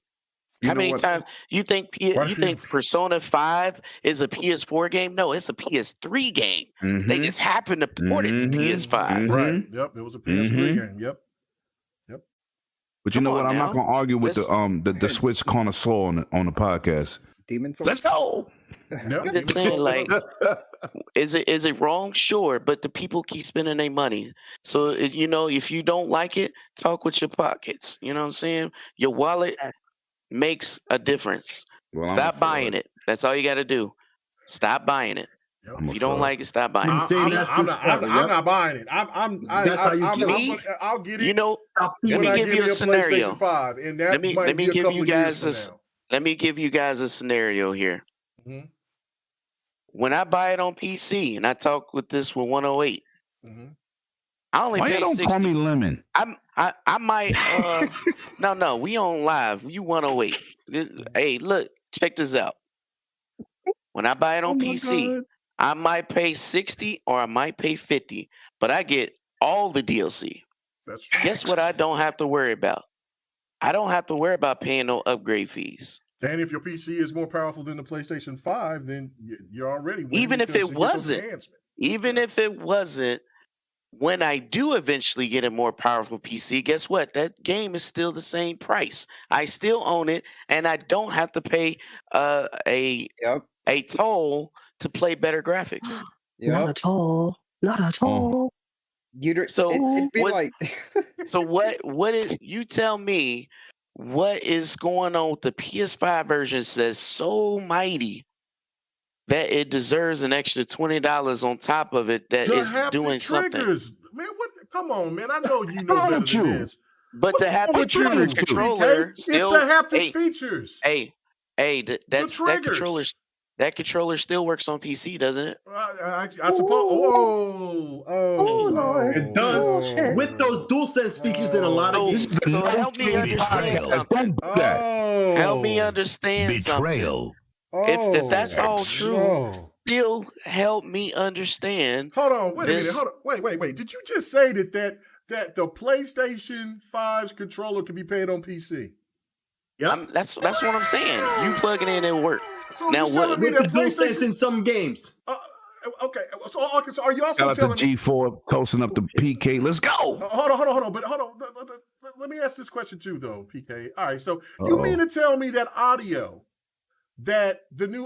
audio that PlayStation 5 offers to their customers, What audio? that 3D audio that they have for their customers? What are you talking about? Hey, You hold can't on. play, you can't play that on PC, brother. Nope, Hey, not listen, that virtual sophisticated surround sound virtually. Hey, let me just say something, okay? We're not gonna make up pretending sound on some console as if it can do anything better than PC or anything better than any other sound device. Let's just stop it. We're not going to talk about that. That's not a real feature. That's just something they offer because they don't have anything else. You know what? That's PK? just like saying that's like yourself, 'cause going I'm to getting 108. You're getting- That's blasphemy. like going to This is- 108 and What's say that, blasphemy? you know, He's telling TLC the truth. He's not. that's This like is going to disgusting. 108 and say that TLCs are the best TVs because that's what Sony offers. Diabetes. What's going on here? What? Damn, son. PK, I am not going to tolerate this slander. You know what? Listen, This Shut is- his mic off. He's At not the going end to of be the promoting day- facts. There's At the end of the PlayStation off. fans I'm that tired listen of to this. this, man. Hey, look, I'm just trying to say that there is nothing new under the sun. These guys been doing. Everyone's up in arms like this is new. They did it, which you just mentioned, Ghost of Tsushima and Somebody stop this. Last dude. of Get into the Us. super And, chat. I mean, hey, it goes on and on, right? They're just gonna keep doing it because man, people spend their money. Well, that's It they is what it told me. is. Listen, they Facts. told me when I looked at the director's cut, one of the reasons why they charge that extra $10 is for the photo mode. So you telling me that I can? The same reason with the Horizon Zero Dawn. You can't get photo mode unless you pay the extra money. So there you go. Hold It's the on. same reason. Is Shout out it to, not? shout out to our guest, Hold man. on. How the F You cannot we get get photo here? mode unless you spend that money. Period. Hold on. Oh. When I read it, it said a photo mode filter and a pose. Who cares about the details? This is a bunch of stuff, you know? Point I'm Stuff. making is if you Stuff. want the photo mode, you gotta pay the extra money. You're right. I'm going to go put exactly. on my PlayStation shirt. I'm getting tired of y'all. Nah, Facts. this is Hey, getting listen. ridiculous. Hey, listen. I'm not gonna tell nobody how to spend their money. If they like to spend the extra money, you know, logically it doesn't make sense. It's not rational. However, if that's what they want to do, then let them do it. Hey, at the end of the day, the facts is you spending more money for nothing. You get nothing that you can't get anywhere else. Again, if I buy this game on PC, I still get the upgraded graphics and better performance than the PS5 offers, and I pay no extra gatekeeping money. None. And I get to keep it forever, even if I build another brand new PC sometime in the future. Finish him. I still get to play it again and keep it with me. I PK, don't it's your have to play bedtime. it. Your wife is calling. You got. I don't Man, have you come in here acting You a got damn today. fool. What's wrong with you? You got to go. What, My bad. How you gonna My sit bad. there and do Finish this him. to these people? My bad. You know Finish what? him. You know, Holy it's- shit. How you gonna come in here and talk so slanderous? Hey, look. Listen, I got to apologize to our guest. No. Devin. Let me just I say gotta this. apologize. No, Hey, listen. I- You have hey, been he's not a- You've been Hey, listen, man. disgusting. You have No, been no. so thorough Hey, look. about your I slaying. I I have to apologize apologize. to our guest. I Because I don't apologize. think But anybody said that like you said it. He, Let me he just don't have say to it like this. apologize. I gotta say that was beautiful. Let me just say. Let me just say it Your like. shit. Talk your shit, check it out, PK. man. Talk your shit. Oh my At the end of the day, I can't say that I don't. I'm not gonna want to be one of them dudes and say I'm a gamer, but only play one platform. Right? I play all platforms, and I probably own more platforms than anybody on that fan base that say they're a gamer. Okay, and play more games than all of them. At the end of the day, you should want better. You should want better, and you should want value for the money you spend. Facts. Period. At the end of the day, you shouldn't be loyal to a piece of plastic. You should be loyal to your wallet. And if it's not doing well for you, then you need to voice your opinion. No matter who it is. Ladies and gentlemen, people that are listening, I apologize for PK slander because you know what? In bird culture, this is considered a dick move. I apologize. Yo, get to that super chat, man. I gotta get to Sir X-Man. He says this holiday, the Xbox Series S will be the top seller. They have tons of them in stock, and Sony still will not have any consoles. That is a fact. Okay. Shout out to the oldest gamer I know, but shout out. I can't. Besides I can't talk about. Cerebral Paul. I was gonna say Cerebral. I was listening to their little podcast, and I was listening to their podcast. Cerebral Paul Cerebral Paul and Sir X-Man. They did their very first podcast Sunday. Shout out to the See Now podcast. Let's go. And so, and they were talking about how, and that's how it started off. Was talking about how old What's wrong with so, you, yo? You know what I'm saying? But so shout out to them. Bro. Ain't nothing wrong with me. This is what I do. All right. Shout out to the See Now podcast. Let's go to our guest.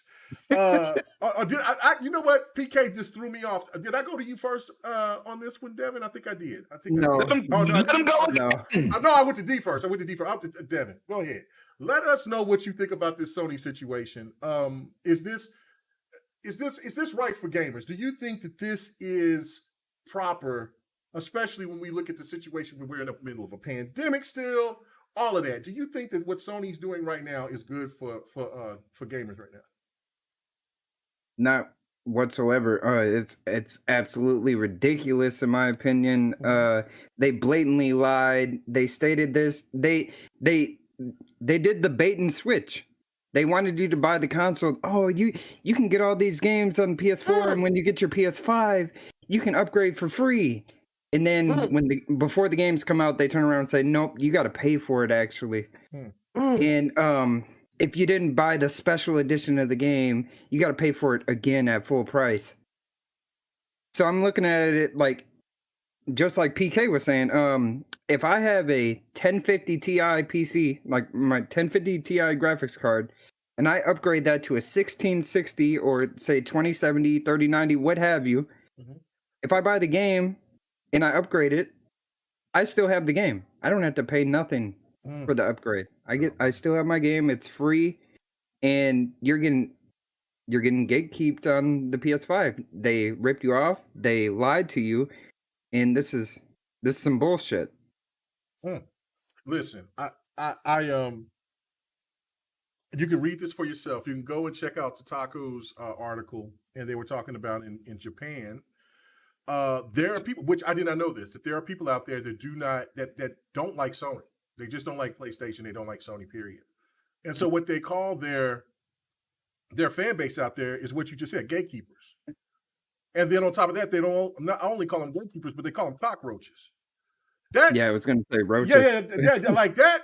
That's telling something right there. Like, I mean, PK is right about Nintendo. Nintendo, they hustle you, but listen, they don't hide it. They just, look, this is it right here.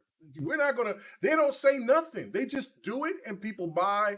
And listen, if you, at least they give you the option because you can get it or you don't.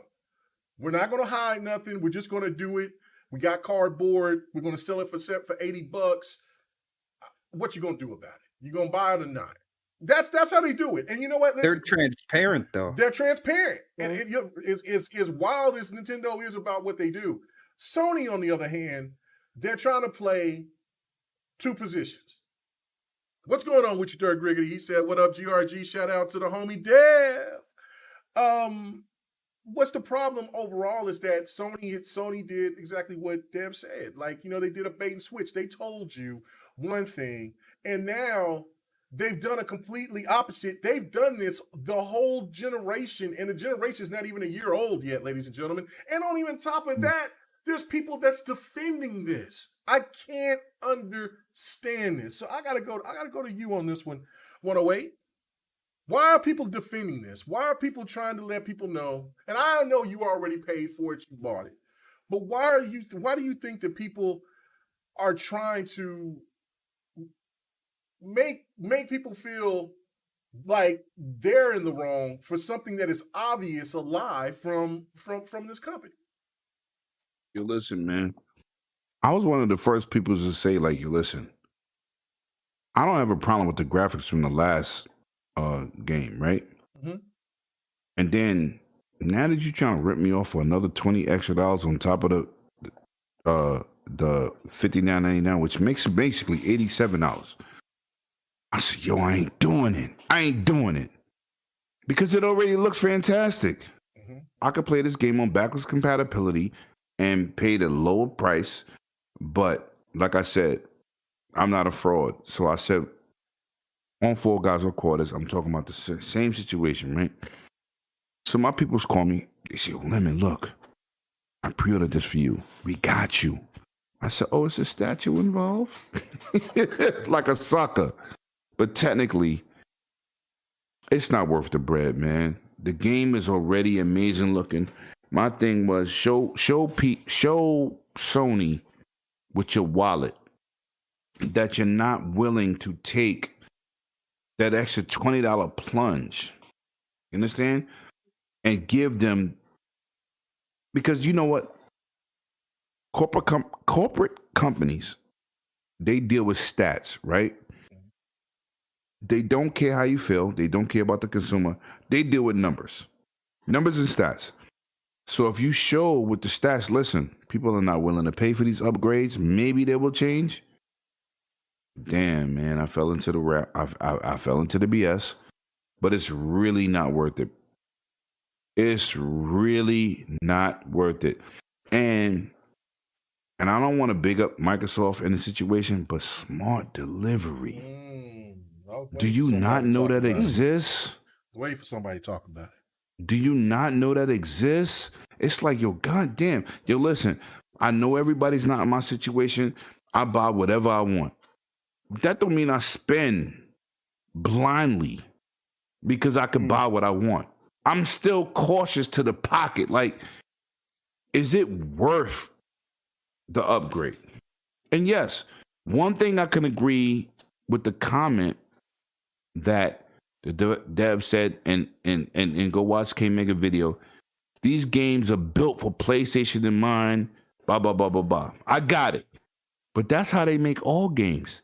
They build for 3090s, and everything gets watered down outside of that. They build to the max, and then they take away to fit every graphic card on PC. That's how they've been doing it. It's not new, but sometimes it's not worth the so-called graphic fidelity. And now that they charging for it, man, Horizon Forbidden West at the PS5 fidelity does not mean it's worth it. Shout out to Digital Foundry for proving me right. They want to take a game, Doom Eternal, amazing, on Xbox One X. Forget Series X. Forget PS5. The game looks amazing with a 4K 30 upgrade. They want to take a game that looks amazing on Xbox Series X and compare it to a $4,000 PC running ray tracing. Right. Do you think a couple of difference in ray shading and reflections from 500 to 4,000? So you got $3,500 of a difference. Do you think those frames and resolution matter for $3,500? No, sir. So when you go from a game like Horizon Forbidden West and you say, you listen, what is the PlayStation 5 offering so much better than my PS4 Pro? No, it's not detrimental. We looked at God of War, 1080p 30. When they put it on a Pro, it was 1080p 30 with 2 extra lights turned on.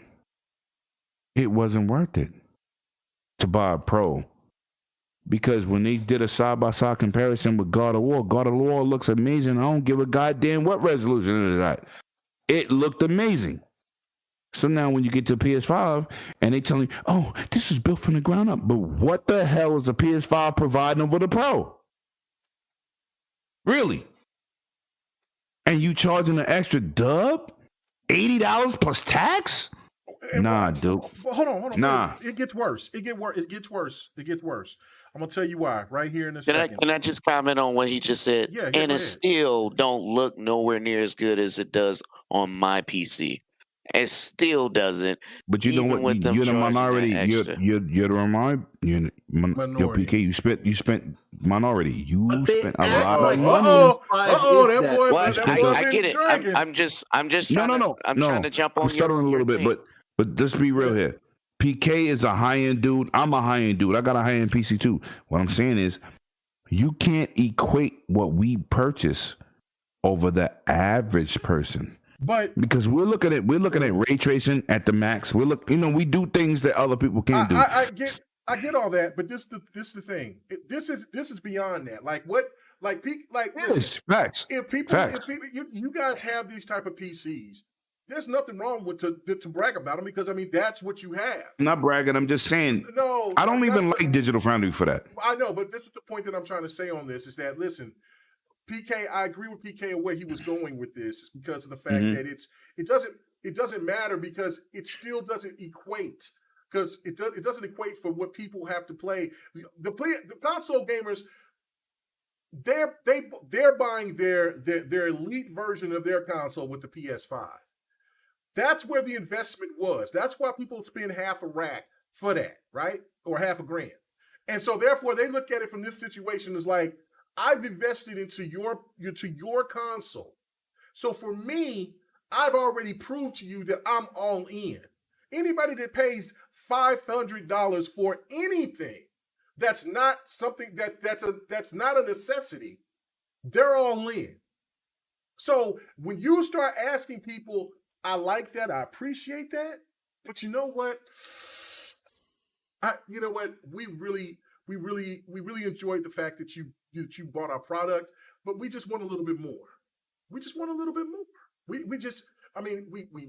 made these haptic triggers. We got this 3D sound. We have these other things that we're adding to these games and the cost of this and all this stuff. So if you could just give us a little bit more. And so let me just make my point, and then you can say what you want to say. I'm looking at the and only thing I wanted to say to that, K-Meg, is what is the difference of buying a PS5 version than buying it on PC? Right. See, that was my point. That was my point. That's the point. That's what I'm saying. Like it doesn't right. matter. That was my point. It's not even worth it. It's not. I don't care if you got a $5,000 PC versus a $500 console. I got a 2060. I mean, right. It's not a situation where you go, well, goddamn, this is crazy. Because first of all, my boy hit me with and this is on topic, off topic. But let me tell you something. My boy hit me up. He said, Lemon, I think they're going to come out with a PlayStation 4 Pro. PlayStation 5 Pro. I said, first of all, let me break something down to you. People don't got 12 teraflop GPUs, let alone 9.2 or 10 overclock. The average person do not touch that realm of a GPU. So why would they make a Pro? And 99% of the market don't have graphic cards that are even in the conversation. Well, that's a fact. I think that they might have a Pro, but this is why I say that this. But why, K-Mega? What would they be aiming at? No. This is what I'm saying. They can have the same type of stats of what they maxed out at right now, overclocked, and have it to where it's not overclocked, and they can call it the Pro. You see what I'm saying? Because you see what I'm saying? Meg, I get that point. Yeah. That's 100% correct. But what I'm saying is, if you just look at PC people, right, which have the bigger graphic cards, the average graphic card is like 7, 8, if 8. Right. Teraflops. Oh, people will pay for that Pro. There's no doubt about it. Right. No, but they the minority. But what I'm saying is, if you go into what the PlayStation 5 can do at the minimum spec, if you go into the Xbox Series S minimum spec, most people can't even play at 120 at 1080p. Right, because So the TV what the hell would they TVs bring a on pro online. for? Who would they be aiming at with a pro? This is the thing. This is the point that I was trying to say with that. This generation is going to be a lot longer than what a lot of people think it is. Oh, no doubt, no doubt, With no doubt. because everything No doubt. has to catch agree. up. So this is a 10 plus generation, hands down. I'm looking at thinking it's about to be a third, maybe about a 10 or 12. I think about 7, 8. generation. Oh no, no, it's going to be longer than that. Because of affordability. I think because of affordability. I think this is going to be. I think this is going to be a 10-year. 10-year. Then people start. I would love that. I would love that. People start talking about the next generation of consoles within that 9th, 10th year, and then people will then they'll start moving over around that 11th, 12th year. That's how I think. Now I could be wrong about that, but this I just want to say this because we got to move on because I know we do. Some guys are pressed for time. So I'm looking at the 2 versions of Forbidden West right here. And it says, okay, for Horizon Forbidden West for the PlayStation 5 is $70. Okay, the deluxe version is $80. But listen to what's in this deluxe version. It reminds me so much of Ghost of Tsushima. Okay, so you get the PlayStation 4, PlayStation 5 version, which that wasn't in Ghost of Tsushima last year. But you get that. You get a digital sound book, book art, or art book. You get a digital comic book. You get some elite items. You get 2 elite items. You get a strike piece, and you get an in-game resource pack. Isn't there something missing? Can anybody tell me what's missing in this deluxe pack? I don't know. I'm so turned off. I don't know. DLC. DLC. Yeah, which I got already. No, I have that. How is that a deluxe pack if it don't have a? How is it a deluxe pack if it doesn't have the DLC? That's what I'm trying to say. That's another. They're going to hit you over the head again for another $20 for the DLC. So not only for the PlayStation 4 fans who have to sit there and spend the extra money to get to they'll spend this money right here. But it's just like Nero Sparks said in his post yesterday. Is that the worst people who's going to get hit the hardest are the PlayStation 4 owners who don't have a PlayStation 5 yet. Facts. Because they're going to get double charged overall. Because they're going to have to because it might be too late for them by the time that they get a PlayStation 5. So that means they got to buy the game again. And then, then they're going to pay for it. Let's say that they go ahead and they're excited about it and they get the $80 version. And then, if let's say it's at a discount by the time they get a PlayStation 5, so it's like $60. It's like $50-$60. No, there's no discount. Okay, all right. And so then at that point, they're going to get DLC. And when that DLC drops, it's going to be $20. It's not going to be free. I got a question for our guest. So you're still going to be paying $100 for this. I got a question for our guest, and I want you to talk your shit. Let me ask you a question. I bought the collector's edition. $200 plus tax, okay?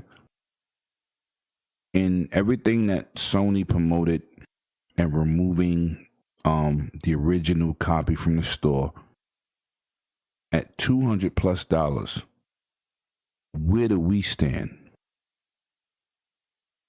You paid $200 for the collector's edition with the collector's edition, the statue, the DLC. I got all the DLC. Everything they mentioned for $30, I got it. I got that. I got everything. So I'm saying what pissed me off is when they announced this $30 upgrade, I said, yo, where is the people that pay for the statue and all this content? Because they said, oh, you're getting the DLC, you're getting multiplayer, you're getting the story missions. I got that already. So I'm asking you, where do those people stand? Because you know something, we was not mentioned. So I'm asking you, and I know you like to talk your shit. So I'm saying, so you're saying where do those people stand? Oh wow! And was that the PS4 version or PS5? PS4. What I'm saying is, when I bought it was only on PS4. The right? $200 version, right? Yes. Yeah. So when they did all these announcements, if you got this version, you good. If you got a regular version, you good. They didn't say nothing about the dudes with the collectors and statues and all that extra money we paid. I'm over $200+. So I'm asking you to talk that shit, Dev. Where was that announcement for us? Obsolete. They just want you. It was not there. It was not meant. They don't care. They don't. They don't. Facts. They don't care about us. I got to get to Slayer, and then we're going to try to get to this other topic before, like, if somebody said they got to bounce or whatever. But yeah, 10:41. We good. Let's go.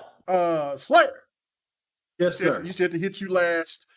Last but not least, what is your interpretation about this situation from Sony, man, and how they and how they're doing their gamers? Well, this whole situation has been. We talked about this from all angles. I feel on the panel, but the one thing is, if you notice, once again, I kind of feel like this is the press at it, but to a much lesser extent. In that, what's really the discussion now? Not so much about if it's true, if Jim Ryan said it or not, or if I hear my voice playing back. Or if this is a bad thing. No one is debating if this is a bad thing that those on PS5 have to pay $20 again. Like, that's not even the debate. The debate is more if Jim Ryan really said it. And we got the smoking gun. We have everything. We got the cell phone footage, everything. We got a deposition, all that. He said it. They double back on their word, and people are still debating this. But you know, the people we're talking about, it's the same who's who on the internet. But real boots on the ground, real gamers have to be pissed off. When they go in their PS5s and they don't see the DLC, hell, a lot of them won't even know. They won't even know. They won't even realize they don't have it. Countless of them won't even understand that part, right? So, no matter how you look at this is bad. And Sony chose to do, like, the lying needs to stop.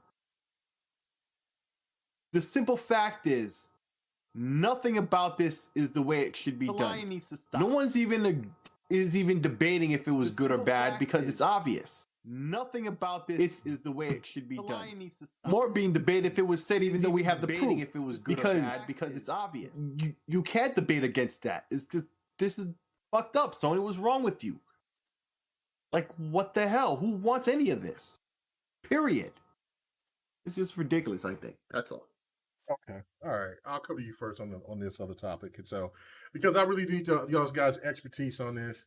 And that is about the PlayStation, the situation with Austin Evans. He made a video talking about this new model of the PlayStation 5. And the PlayStation 5, it showed that the insides of it was lacking the a full heat sink. That part got taken out. Parts of it got taken out.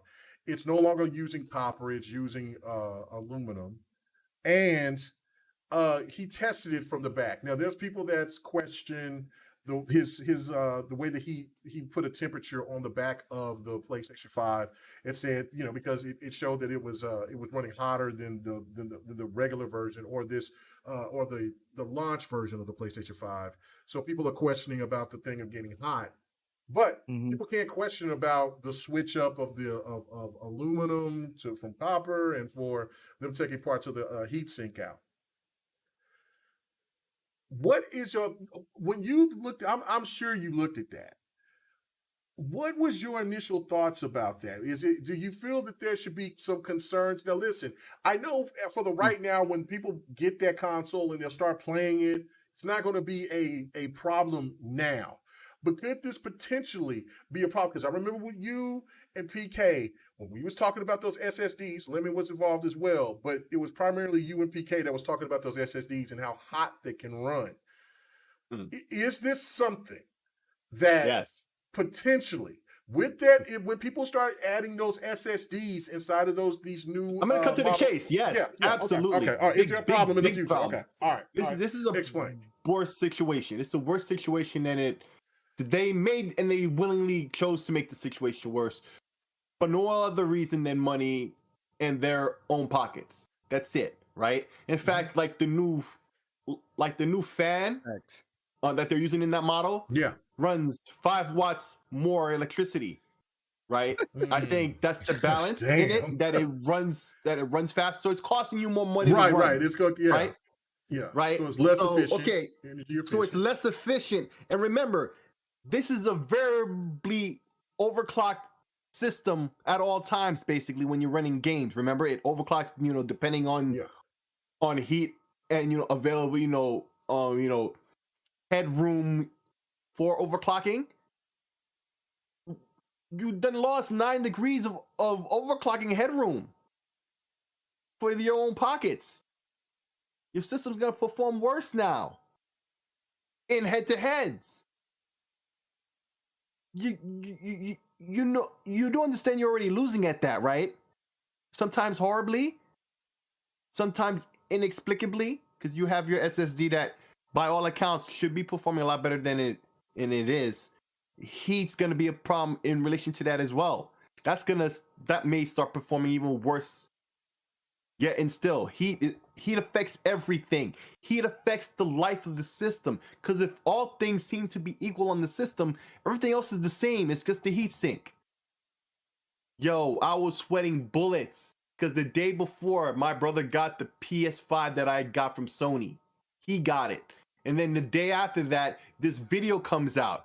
And I was literally shitting bricks to get him on the phone to find out if the screw for his stand had the plastic on it.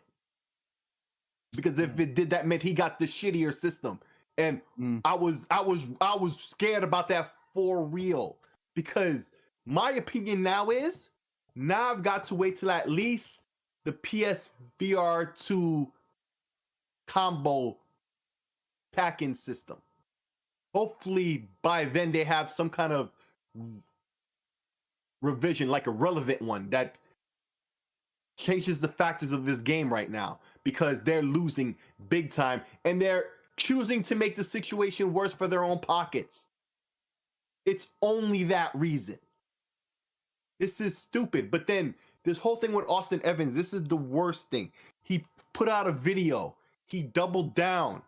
All right? He stood his ground. In fact, I tweeted back at him, and he gave that a like. Like I said respect to him, that he stood his ground. Respect him for doing what he did in the first place.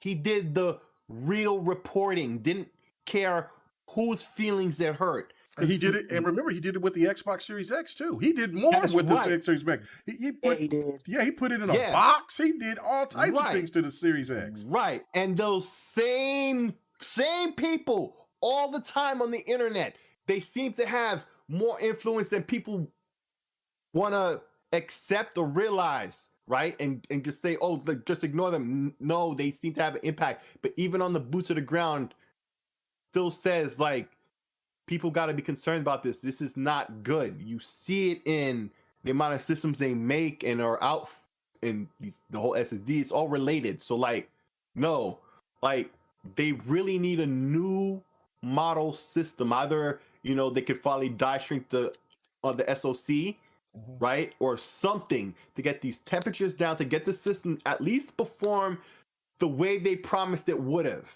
At least that, right? And not to mention the VRR and all those other things that it still doesn't do right.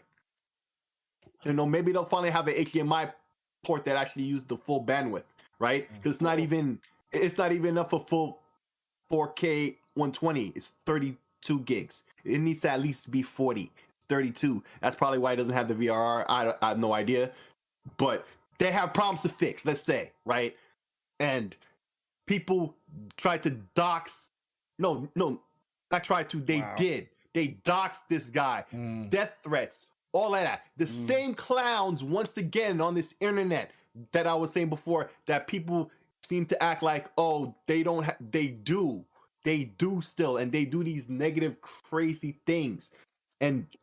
But shout out to Austin Evans for standing firm yet still to put out a second video to double down on what he said and what he did. Because yeah, there's some people like MVG, right, who's like, but you know, they should use sensors and stuff.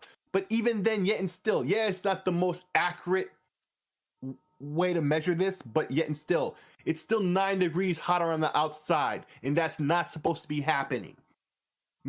No matter what the exact numbers are, it's still running hotter. That's bad in all angles. Like I said before, there is no debate that this is not good. There is no debate to be had. It's not a matter of opinion anymore. It's just facts. So it doesn't matter what you have to say on it. It just is. This is not the way to get it. I suggest to anyone, frankly, I'm going to put it down like this. And I want one so bad. So I honestly, I tell y'all this all the time. I really want one, but yet I cannot buy one the way it is. And I suggest no one buy the PS5 in the state it is right now. When you look at the software situation, okay, you look at their hardware situation, they have a lot of things they need to work on before that system is worthy of purchase. Believe it.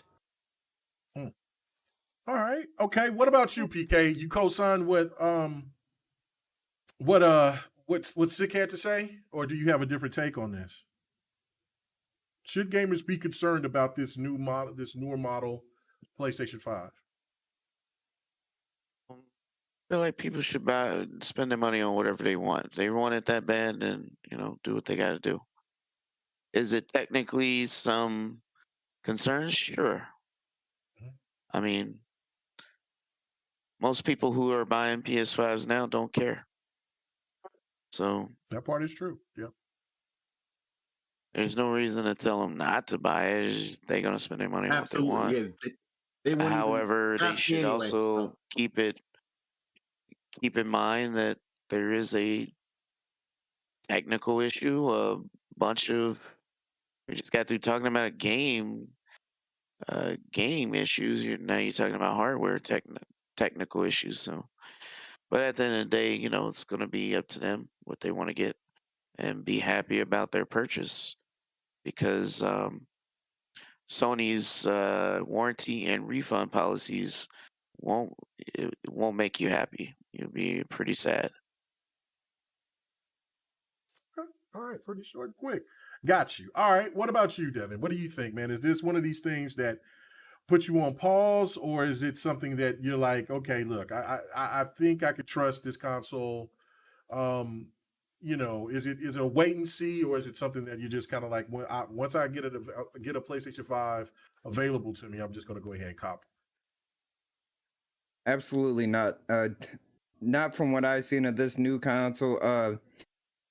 They just announced like not too long ago, we're now making a profit on these consoles, blah blah.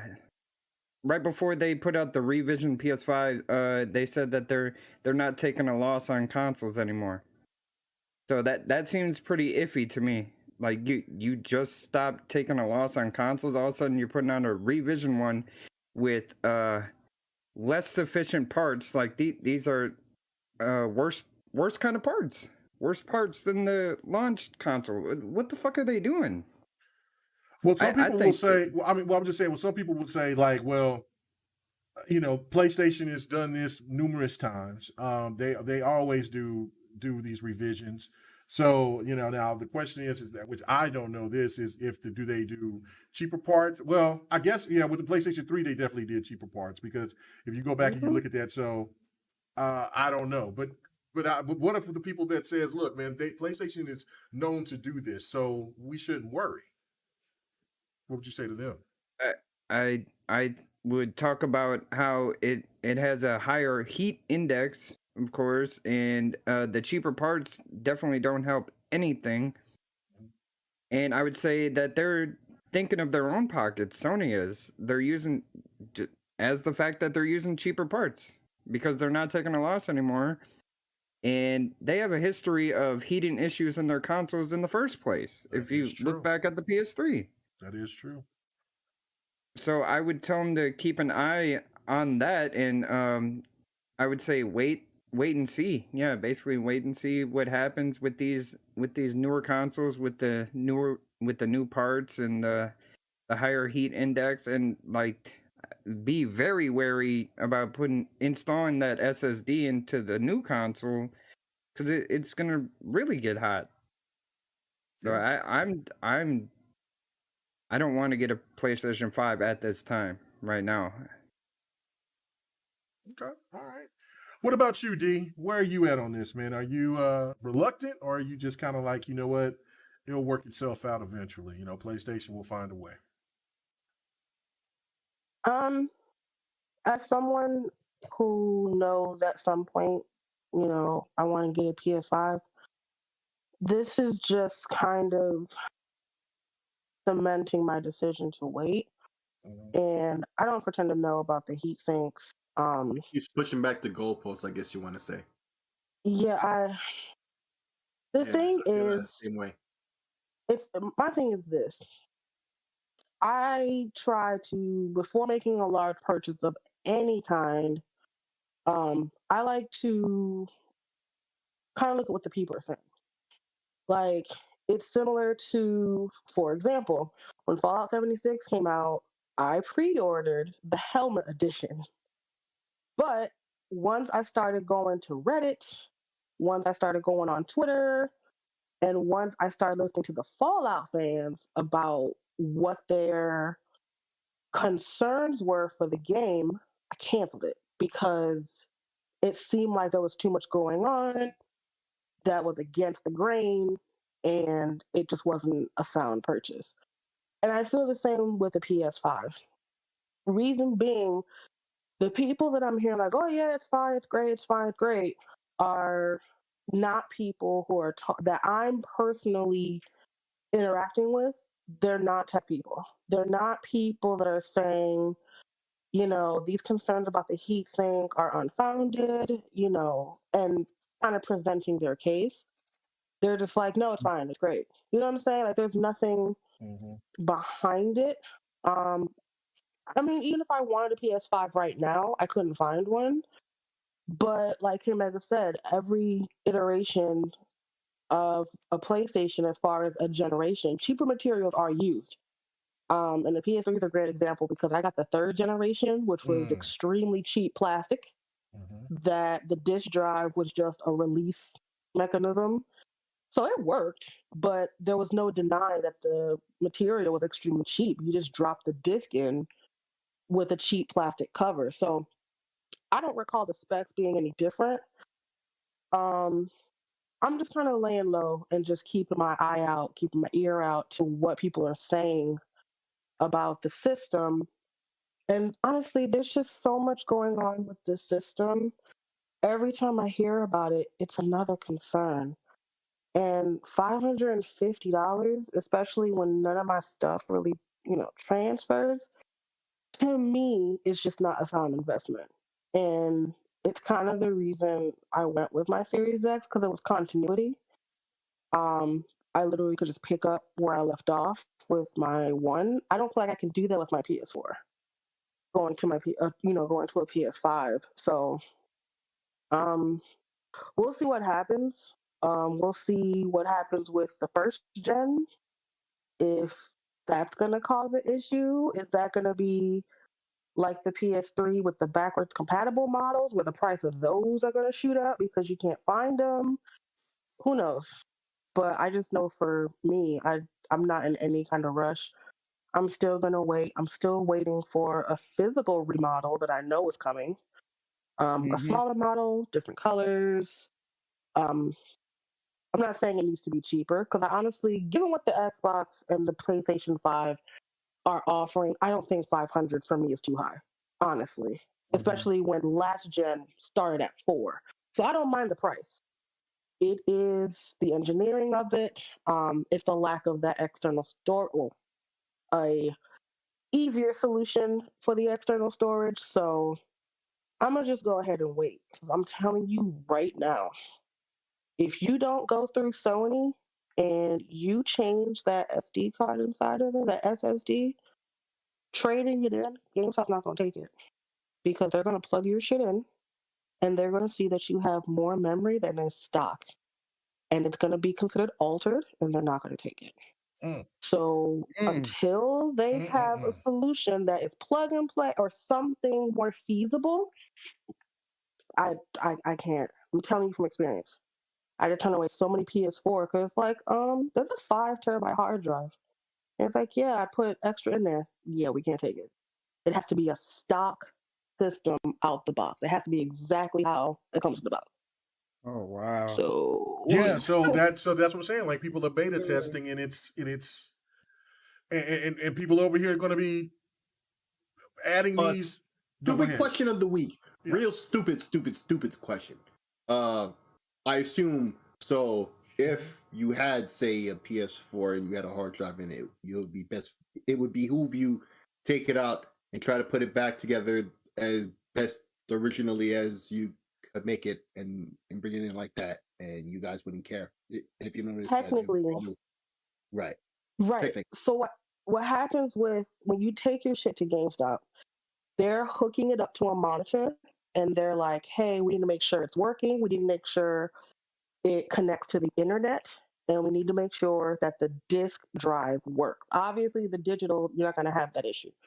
Right. But if they do it the exact same way, they're checking the storage, and they're also going to check that internet connection. So if it comes back, now 500 and a terabyte, that's different because I want to say a PS4, you can get a 500 or a terabyte. So right. As long as you put back the original drive, I'm saying.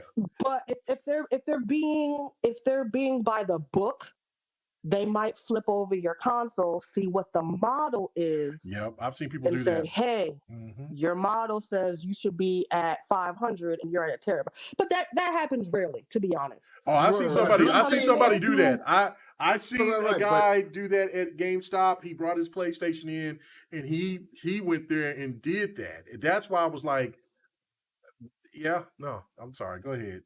I just tripped me out. No. I'm saying if when you upgrade the drive, you put the original drive in the box for your new hard drive, and then before you go to GameStop, you swap them out, so it is that original drive. So as long as they go through it, it should go through, right? No, that dude didn't. That one dude at that GameStop didn't take it because that was what that guy said. Is that I just got a better hard drive, and he's like, it just had more memory, and so I just put it back in there, and then dude was like, well, you put the wrong one. And then so he says, "Well, I can." Wow. Yeah, and so dude said, "Yeah, well, I can put the right one at." Right, and so he was like, "Well, he said, can I go get it? I'll be back." He says, "No, I can't take it." No. Yeah. Once he knows it's too late, right? To answer Six's question, if you take the original Sony stock PS4 hard drive out, put your own, have fun, put the original back in, and make sure it works, you should be fine. Okay. Thank you. Just gonna put that out there. Stupid question of the week. Okay. Just saying. You should be fine. Don't just go in there like, yeah, I just changed it out, or yeah, I just put the 3 terabyte. Well, he wasn't expecting dude to do what you just said because there's some people that's really thorough like that. Yeah. They'll be thorough at that point. They should be thorough, but if you have an obvious number that never came out, like a 3, 4, 2, I don't think 2 came out. They're going to be like, this is altered. Sorry. So I don't know if they're going to do the same for PS5. I worked at GameStop during the pandemic, and that was what it was. Now, if you get the warranty and the shit failed, they might not check it, but it's a different story. But I'm just letting y'all know. Y'all heard it here first. All right. Okay. That's a great point. All right. So let's get on to our last topic. I do want to say before we get to it, because I had another topic, but we can talk about that next week. Because there's still more games to come out. There's Tales of Arise. There's other games out there that I think people want to still get their hands on before we feel what is our top 3 right now. So, but I will say this, is that I said this from the very beginning. This is why I'm waiting on the PlayStation 5. I want to get one. Well, the only thing that's going to deter me from getting one is if Sony going to keep on doing this bullshit with their pricing with their games, because what it's going to turn me into is just like, okay, I see that you're trying to play me as a sucker, You want me to spend $500 and now you want me to spend you want to nickel and dime me to death. I'm not gonna play that. As much and I've been investing so much into Sony from day one and bought so many games for the PlayStation. And also I got my son a PlayStation 4. So that's double. You know what I'm saying? I got him a PlayStation 4 before I got one. And so then, I got 130 some games on my PlayStation 4. Not to say about the games I bought for PlayStation 2, for PlayStation 1, for PlayStation 3. So it's like, to me, it's like, is it worth you guys trying to nickel and dime me now and know I've been a loyal customer for damn near 30 years? Is it worth? And if they feel like, well, yeah, no, it's worth it, then I will. And you hear me say this right here on this podcast. I will be done with Sony. Officially, I will be done. So I will be done. Well, because the one thing is, you know what I'm saying? You said how can you wait on a PS5, my dude? But he said the disappointment. It's just, you know what I'm saying? Well, because I'm nervous because of this heating issues. I wanted to. The one thing that pulled me back because what I want is an all digital one. But the one thing that held me back is that people was having these issues of their consoles. Yeah, tripping. that's my main concern. Yeah, like it's I'm not like, even the lack of damn, software. I they would have just the got system by these. now. I said, damn, it's not even been a month that people are having these issues with the games. I mean, people, Demon Souls, the damn demon was doing the hammer dance. You didn't see Spider-Man turn into a bowl of goo, and I'm like, what the hell is going on? And then Mega, let me say this one thing.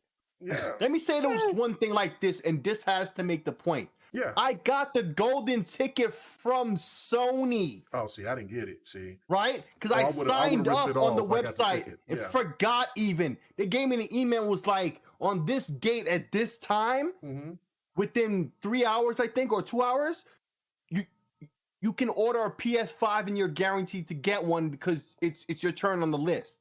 And I didn't do it.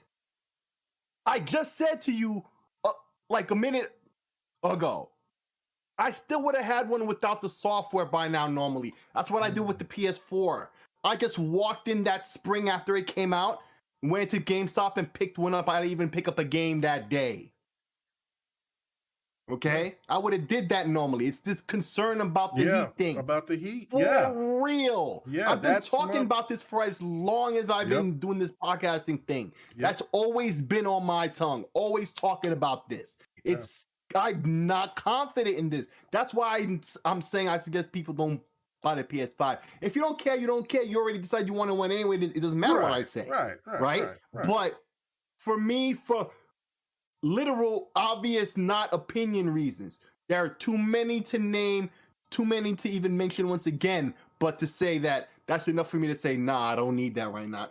And the lack of software, lack of software used to not even be a reason for me. It didn't even matter. Okay? That was still a gimme. I'll let you have that one. But with this now, that's like you adding gasoline to a lit fire. Yeah, insult to injury. Yeah, like I like the console thing bothers me, but I would still get it. But it's the pricing point. This the pricing thing that they're doing now that I'm like, you know what? I got you. Oh my god! You keep playing like this. You know what I'm saying? I'm like, okay, cool. And people could call me a fanboy, whatever. No, I've had enough of you trying to gouge me for this and that when I've already showed my loyalty for damn near 30 years. You're not gonna keep getting me. It's just not. I've said a million times that gaming is expensive and absolutely understand that. So the $70 point, I'm like, yeah, that's garbage. But you know what? I get it. Games are gonna go up. You've heard me say this. Games are gonna go up. I see this trend happening, and Xbox is eventually gonna have to succumb to the throat needle at some point. And I get it. And so I'm not tripping about the $70 price point like that. But I am tripping about the fact that, okay, you know that the competition is over here tearing your ass up with all this value. And when these games start coming out in abundance, and they're going to be Xbox's AAA bangers and things of that nature, the question is that, you know, what do you have to offer me? You're still gonna hit me up over the head for this amount of money? So That's the thing to me, is that because to me it's just a form of disrespect. Like I'm just too greedy for my own good, and I'm just like, okay, all right, I got you. This will be my first time ever that I won't get a PlayStation 5 if they continue to make these moves. So I am nervous about the longevity of these of these PlayStation 5s, but that isn't the main deterrent. I still will get one. We just got to see if the people are going to complain enough to make them at least change their vision on what they're doing with gouging their customers like that, when they even said that the PlayStation 4 is going to continue to do this for another 3 years. The PlayStation 4 is going to stay consistent for 4 years, they said. So 3 more years. So I don't know. But anyway, last topic. Nintendo and PK. I'm gonna go to you first on this.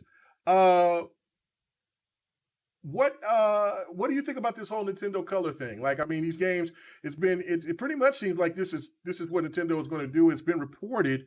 It's not been official from Nintendo yet, but people are pretty adamant that Nintendo is going to be bringing Nintendo Color games to the Switch. Do you think that this is a good look, or do you think that this is just another thing that Nintendo just does to where they're like, hey, we're going to just double up on our money one way, shape, or form? I'll be part of their online service, just like all the other stuff is. Okay. All right.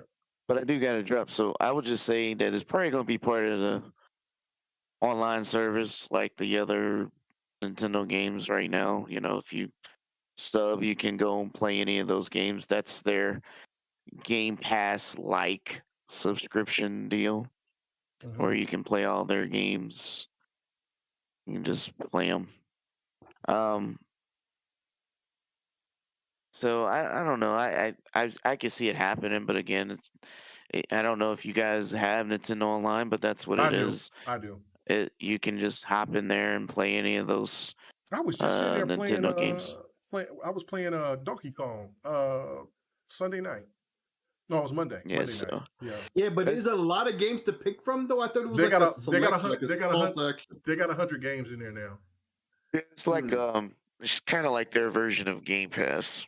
Yeah, they got but it's like with their older games. NES, Super Nintendo. Okay, so it's better. Okay, now. All right, cool. Because I remember it was like Yeah, so I can 20 games. I can or see that something. All right. happening. I mean, and they just added to that. I see that. Okay. Well, and people been asking for, like, you know, Pokemon Blue and Pearl and I all don't know that. if they'll so do that.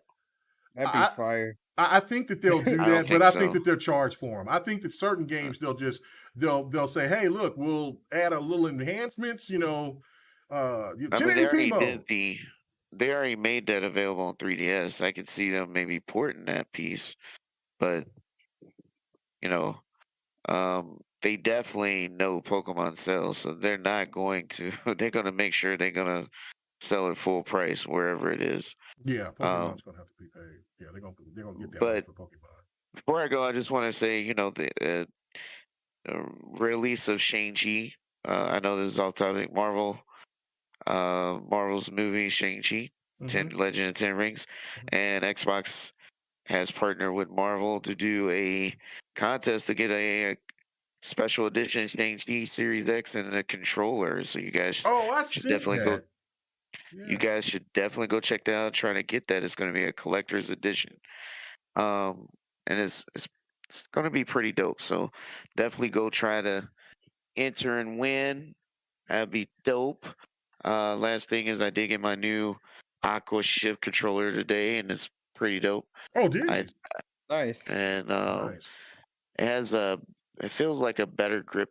So jealous not all like after it's- the fact. I realized they were It doing doesn't that. feel like a rubber. It's not like rubber like the Series 2, but it has more of a grippy grip feel on the bottom of it.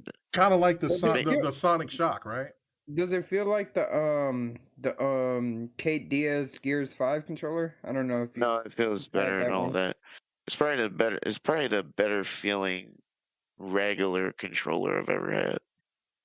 Yeah, it kind of sounds similar to the Blue Shock, because that's what I got. I got the Blue Shock Series X controller, and it feels fantastic. So if that, and I think that's the same version. I think the this stock. Yeah.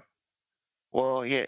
So I think this version, and including the surface plastic or whatever coating they put on the top, I think this is going to be standard moving forward. I think this is the first of that kind of controller, That would be dope. That would be dope. and then it's going to move forward. But yeah, Where can they find you at? definitely come back, see me here hanging out GRG tomorrow, Dragon's Den. Every Thursday for GQTV, and definitely come check out the MCU after show where we talk about everything Marvel related. Definitely, guys, thanks for coming through. Good topics, K-Mega. Thank you. Keeping it short. I have to drop though. Thanks to everybody on the panel. Yeah, you guys no have problem. a good one. I No see problem. you I next said I was week. going to start doing that more often. Just so yeah. Later, PK. Peace, man. It's just sometimes that when we get into those deep discussions, you just might have to just tap out because we might have to take it there. But yeah, no. All right, man. Take it easy, man. Thank you so much. Let me read this super chats right here from my man Bunty. Yeah, Bunty. He said, I paid $120 and get to play Medium, Outriders, MLB, Flight Sim, 12 minutes, Omno, The Scent, Back for Blood, Psychonauts 2, Forza 5, and Halo. Thank you, Xbox. See, that's what I'm talking about. And then he says, that's all I'm saying. That's exactly what I'm saying too. That is exactly what I'm saying. When the competition is doing what they're doing, and Sony is on.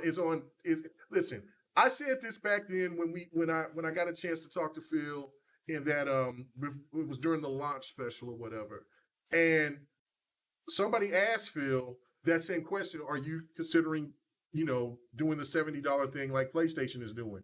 And he rolled his eyes. He literally and he didn't say Sony's name, but he was like, "Nah, we think that our customers should be treated a little bit better than that."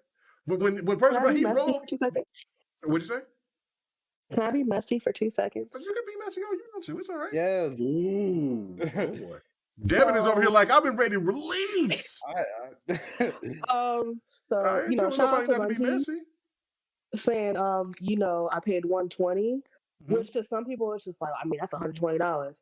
$120 cannot buy 2 games first party on PS5. Oh shit. That's $140. But go ahead. Oh I had to be messy for 2 seconds. The numbers. Oh yes, sir. Shit. Oh my God. Okay. Devin, did you want to say something messy? Lord of mercy. Yeah, if you want to be messy. No. It's okay. This messiness happens on GRG. I don't know where this perception comes. People can't cuss. I don't want people to say the N-word or get too foul. But I mean, like, you know what I'm saying? But no, people can be messy. I'm messy my damn self. So it's all right. But it's just the thing. Listen, if you're being messy and you're not telling the truth, then I'm gonna say, look, man, you got to stop. If you're telling the truth, I don't like to do that. I don't like no cap. I don't. If I'm gonna be messy, I need to be right. You know what I'm saying? Like, right. Yeah. Right. It's much sweeter. It's much sweeter. Yeah. Yeah. I don't understand how people do. Like, how are you messy and wrong? Like, I don't. I know. Like, and you look even worse at that point. Right. Right. Because I'm gonna correct you. Like, right. Like, you are aware. But the seats. Yeah, there was somebody being messy before the show because I posted something talking about the COVID situation and like why people are taking this stuff for cows and horses, and somebody wanted to challenge me on it, and I'm like, that's fine, that's cool. You know what I'm saying? I'm not telling people what they should do and what they shouldn't. But then they start showing they showed me a picture, an article. And they were trying to defend it, right? Like this the article. So I skimmed through the article because I was like, man, I got to be here at GRG and like really quick. So I read through it. And so the whole point was mute because it said that it stopped making all this stuff that was supposed to be made for COVID and all that, right? And so I just took that part, copied it, and posted there. And I said, hold your L, because all this defending is not working. And then so now I get called out my name. I get called an MF, and I ain't did okay. Well, I got some more. I got some messiness to do once I get off of the show because I'm that dude. Listen, I didn't call you out your name. I just was just basically just letting you know that you were wrong, and that's it. It's okay. You know what I'm saying? It's fine to talk and debate, and I'm not telling you what you should do and what you shouldn't.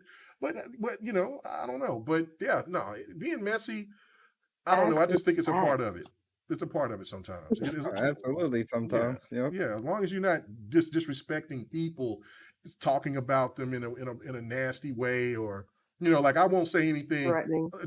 Threatening or whatever. I'll say Jim Ryan's lying. Yeah, but you know what I'm saying? I wish the man well and his family. He's a businessman. Sony is obviously telling him how to make these moves. This isn't all just him. You know what I'm saying? Just like with Phil, what he's doing, he's got a staff with him, and there's a lot of people but the person who pulls the strings, who signs the check, is the head of Microsoft. So it goes a little bit, you know what I'm saying? So it is what it is, but come on, guys. You know what I'm saying? All right, anybody else want to talk about the Nintendo thing? Because I just want to just hear PK talk about it, because I personally I'm cool with it, but you know, I didn't know about it. I feel like, I mean, I'm not gonna lie. I'm a victim. I ain't gonna lie, but Nintendo just has us by the nostalgia balls. Like I don't know they do. what crack is in their work. Like it's I don't know. It's genius, and I cannot be mad. That's why I worship a different god. I worship the god of emulators, and I have since the 90s. Yo, I really think it kept my mindset off of that. It really did, I think. But one thing I will say about Nintendo that, again, you know, take your feelings out of it, is every game that I've played on my Switch, which doesn't get as much play as it should, I never run into issues. There's never a point where Nintendo makes great products. The quality is there. You know what I'm saying? If I play, obviously, barring, you know, physical damage, if you take it out the plastic, pop it in, the way it plays the day you bought it is the way it's going to play, you know, a year or two from now. The quality is there. There is no game where I'm like, oh yeah, I was playing Mario Tennis Aces and that shit crashed. Or there's a bug where I can't hit the button. That's never the case. Now the hardware, different story. But as far as the software is concerned, their quality control is immaculate, in my personal opinion. No, and that, I agree me, with you 100%. in this day and age, with release first, patch later culture of the gaming industry, you know, that to me, that is a great feat, because I was watching some video on YouTube. I don't know what game it was. Don't make me lie. But there was some game that Nintendo had to patch, and given the technology, you had to send Nintendo an SD card for them to put the patch on the SD card. They had to send it back to you. It was a Wii game, I want to say. And you had to put it in your Wii from the SD card, because I don't think the Wii had internet to download patches. So it's like, you know, given how games are released today, their quality control is really good. But I don't know. They be having us, because it's like, damn, y'all releasing another Zelda reboot? Let me pre-order this shit. Right. I still don't have the Zelda game, Breath of the Wild. Because I'm waiting for it to go on sale. Don't buy it. Don't buy it. Oh man, what game of the year? You said that game is not good? Oh my goodness. Okay. I'm a huge Zelda fan. I love majority of all Zelda games, and I played that game. That game don't feel like a Zelda game at all. I played it for like an hour, and my weapons broke, and I was your weapons break. You have a stamina bar. I mean, just there's so many. You have to go to like a million fucking dungeons. They're not even dungeons. I don't know what they're called in that game. Trash. That game is garbage. He said trash. Garbage. Let me find out. Wow. That man said, "Wow." I haven't played it, so I got to take your word for it. Get Skyward Sword. No cap. If anything, get Skyward Sword. That man said it is hot. Try. Damn. All right. So, Kelly Rex, he said, let people know that Knockout City Its multiplayer is free through Yes, I Twitch think Gaming. through Twitch Gaming. Yeah, I was reading the wrong thing. I was a little bit too far Sure. far down. Yeah, he says, by the way, just wanted to tell everyone EA is giving away Knockout City for PC through Twitch Prime. So if anyone wants to pick it up, let them know. All right, I got you. So anybody who got Twitch Prime, or if you have Amazon, you can sign up for Twitch Prime or whatever, and they give you like free games and little perks and stuff, kind of like what Xbox does. And Nintendo does it too. Nintendo doesn't do it to the biggest degree as Xbox. Xbox is sometimes just give you stuff. I look and I see, damn, I said, there's some more stuff for Warframe. Here's some more stuff here. There's some more stuff for they got stuff for Sim City. I mean, not Sim City, but Sims. And I'm like, damn, Black Desert, all types of stuff. So yeah, go check that out. I'll definitely download it because I have not yet played Knockout City yet because there's been so much stuff to play. It's so, great. Yeah, It's it looks fun. dope. Oh, it looks amazing. But I just never had the chance to play it because there's been so much stuff out. Like Outriders was out. exactly. And then I got into the Ascent and just so much other stuff. So, That's and yes, another great Fury, game. I like Genshin Impact. I think it's dope. I hate the fact that it's not on Xbox. It's just on PlayStation and PC. But I got the luxury of playing it. But just like with everything else, you can only play one thing at one time. So it's just me right now. Since I got done with Psychonauts 2, I'm playing Aliens Fire Team Elite and Madden and Samurai Warriors 5. So I'm kind of balancing that. And then I don't know, man. Like it's going to get really crazy because I really am stoked for Riders Republic. I'm all in on that game. I played. I know life that game. I loved it. You got Steep? No, I never played Steep. Oh, what Steep is like the Riders Republic type game, but it's all snow sports. So basically, you got parachuting, or you got snowboarding, skiing, all the winter Olympic type stuff. Okay, yeah. So it's basically It's on Game Pass. It's on Game Pass. Oh, it's Steep on Game Pass now. Okay, all right. It's part of the EA thing. Oh, that's right. Well, I'll tell you this about Riders Republic. It's wingsuits, like a squirrel suit. It's got jetpacks. It's got mountain bikes. It's got like these crazy like bikes with boosters on them. The game is just fun, man. It's snowboards. You even got a damn one of those damn things where you could just ride on snow, big ass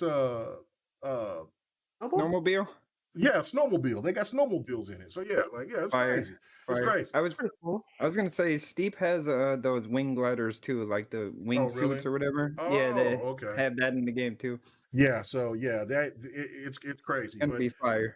All right, so let's get out of here, guys. Thank you so much for coming and checking us out tonight, man. I hope you guys will come and check us out next week. Next Friday, I'm sure that there'll be some topics that we'll knock out. I definitely want to get into the topic of the top 3. Want to hear everybody's topic on that next week. Hell, I might even pull it to a top 5. We'll just see. Because it could be slow, but PlayStation's going to drop something. I think TGS is going to be dropping sometime. I don't know if I think that's going to be towards the end of the year. I mean, I'm not in the year, but end of the month. So anyway, all right, guys. To our guests, you know what I'm saying, Devin. Thank you so much for coming by, man. Again, where can they find you at? Man, let everybody know. I really appreciate the invite. You can find me on Twitter at the Xbox Classic. You can catch me on Dirt Griggity's podcast on Mondays at 6:30 Eastern Time at We Bleed Green. You can catch me on Friday mornings at 10 a.m. East or Central Time on Sean's channel, Sean786. We do the TTS podcast Friday mornings.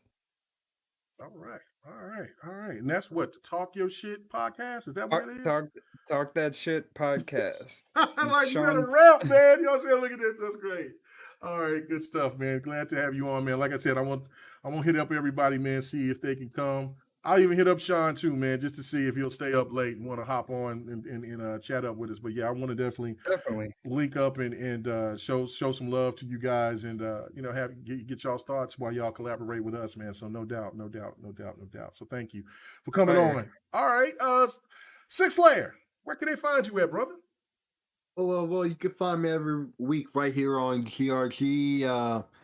Every Saturday, 6 p.m. Eastern on that Dragon's Den podcast. Quite often I do impromptu podcasts at night with the New Legal and Technoblast. So just keep your nose to my Twitter, and I'll keep you all informed when anything happens. I dropped all types of little information about deals and stuff last week. SD card sale like half off on high capacity cards too. So I know a lot of people buying switches, OLED switches, Steam Decks, SD cards are a thing. So, little things like that. I drop information like that on Twitter. So check me out there and every gaming platform known to man, except anything run by Nintendo nowadays, I guess. So until next time. Until next time. Thank you, man. Yo, yeah, it sounds like you about to get that itis. That steak got a hold of you. Finally.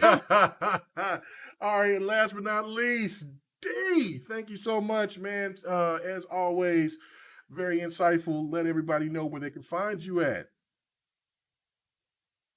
Yes, I am on Twitter at Genji's Mom, GRG Podcast every Friday, 9 p.m. Eastern Time, the Lord's time. Oh no! Stop and that! Don't you say that? Don't do that. No, the Lord's time. Thank you. You know Central Time, the Lord's time. Tell him. I'm also on YouTube. Quiet and High. I'm in the chat. I would drop my Twitch, but I'm not really on Twitch these days. I ain't gonna lie to you. That's where I be. Why you don't stream? I ain't gonna lie. Sometimes I stream and it's just like I just haven't had the time really to stream. Like I'll stream and then people are like, oh, I missed it. I'm like, yeah, it's cool. But honestly, with the stuff going on with Twitch, I'm not sure I want to. Yeah, with them, it's pretty tough. It's one of those things where it's not like, well, I'm not streaming with you, because it's just one of those things where doing it for me personally at this point does not feel right. And I'm okay not doing it because I don't do it that often. Mm-hmm. And I'm not obligated in any kind of way to do it. So right now I'm like, But if anybody that I'm cool with, that I have their Twitch, they come on my phone notification, I'll share whenever I can, I host whenever I can. But me right now, I've just been mostly offline, just kind of playing without streaming. But maybe I'll get back to it.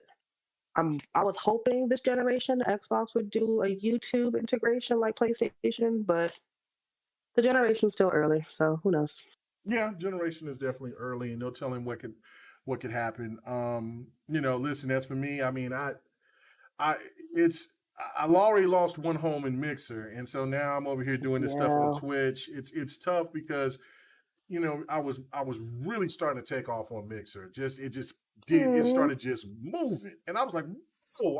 I was right there getting close to 1,000, and then next thing you know, we're shutting it down. And I'm like, oh my god! So then I go here to Twitch, and it started off really slow, but I got the biggest problem. I'm not very consistent. But I am consistent with Fight Night. I will do Fight Night every Sunday. So I definitely and so I got a base there and so I'm growing, but I do feel people's pain when people didn't stream. I made sure, because I was going to stream, and then I was like, oh, that's right. So I didn't stream because I want to support why people are having the issues that they're having. Even though I feel it. I see it on two different wavelengths, but again, there should be more representation. No doubt about it. There should be ways to fix things. We definitely understand that people that has higher counts, and that's with anything and everything. I mean, those people will get it more often, and if those people start stepping up and speaking out more often, then maybe Twitch and YouTube and other people will start listening more. But it's just all about trying to network, get to know some of those people maybe, and then maybe just tell your grievances, and maybe they'll understand and they'll say something. But other than that, like, you know what I'm saying, I wouldn't know where else to go at this point in time, except, I mean, there's Facebook gaming, and then there's other places, and then I would just stay on YouTube, but YouTube be flagging the hell out of you for everything. Like, I mean, I always say there's something about a game, especially with the fighters. Oh, you're getting flagged for this. You're getting flagged for that. Well, I mean, I own the game. What's going on? Well, this little snippet of music for like 10 seconds. This is what it. Are you kidding me? So that's why I stopped doing Fight Night on Facebook. So I mean, I'm sorry, on YouTube. So it's damn if you do, damn if you don't. So there's a lot of stuff to do, but it is what it is. So I will. I'll just get the hell out of here. But you can check me out on Twitch when I do, because I will stream. Me and Don will do some streaming on Saturdays for the most part. And then Sunday, Fight Night Sunday for sure. We'll be playing all different types of fighters. Sometimes it's just me. Sometimes it's just a room full, and we just have a good time and talk a lot of trash and just play some games. I am going to start streaming me playing Madden, NBA 2K. You know what I'm saying, and you know, a couple of shooters, things like that. I really want to get it going more often. I've said it long enough, so it's time for me to start doing it. But other than that, you can catch me every Friday doing the GRG podcast, every Thursday on Xbox 44H channel doing the next podcast. We've been doing this shit for over 6 years, man. I cannot believe that. I cannot believe that. But it is but it's been fun. That's my brother, man. And so I appreciate for everybody that's going to support 108 Dragons and PK and Six Layer for when he does stuff with Dorian and them and all of that. You know what I'm saying? So I want to see more of these GRG guys and ladies get out there and be promoted, man. Get out there, pick them up, let's go ahead and talk to them, have them on the show. You'll definitely find out that these people are worthy. So everybody have a good one. And yeah, no, we're still in COVID season, so there's no time to be doing no pants off, dance off. Still got to take our time on that. So everybody have a good one, man. Peace. Hey, thanks for checking out the GRG podcast. All your gaming news and our special topic of the week. Make sure to join us every Friday night, 8:30 p.m. Eastern, 9:30 p.m. Central, 6:30 p.m. Pacific. This was the GRG podcast.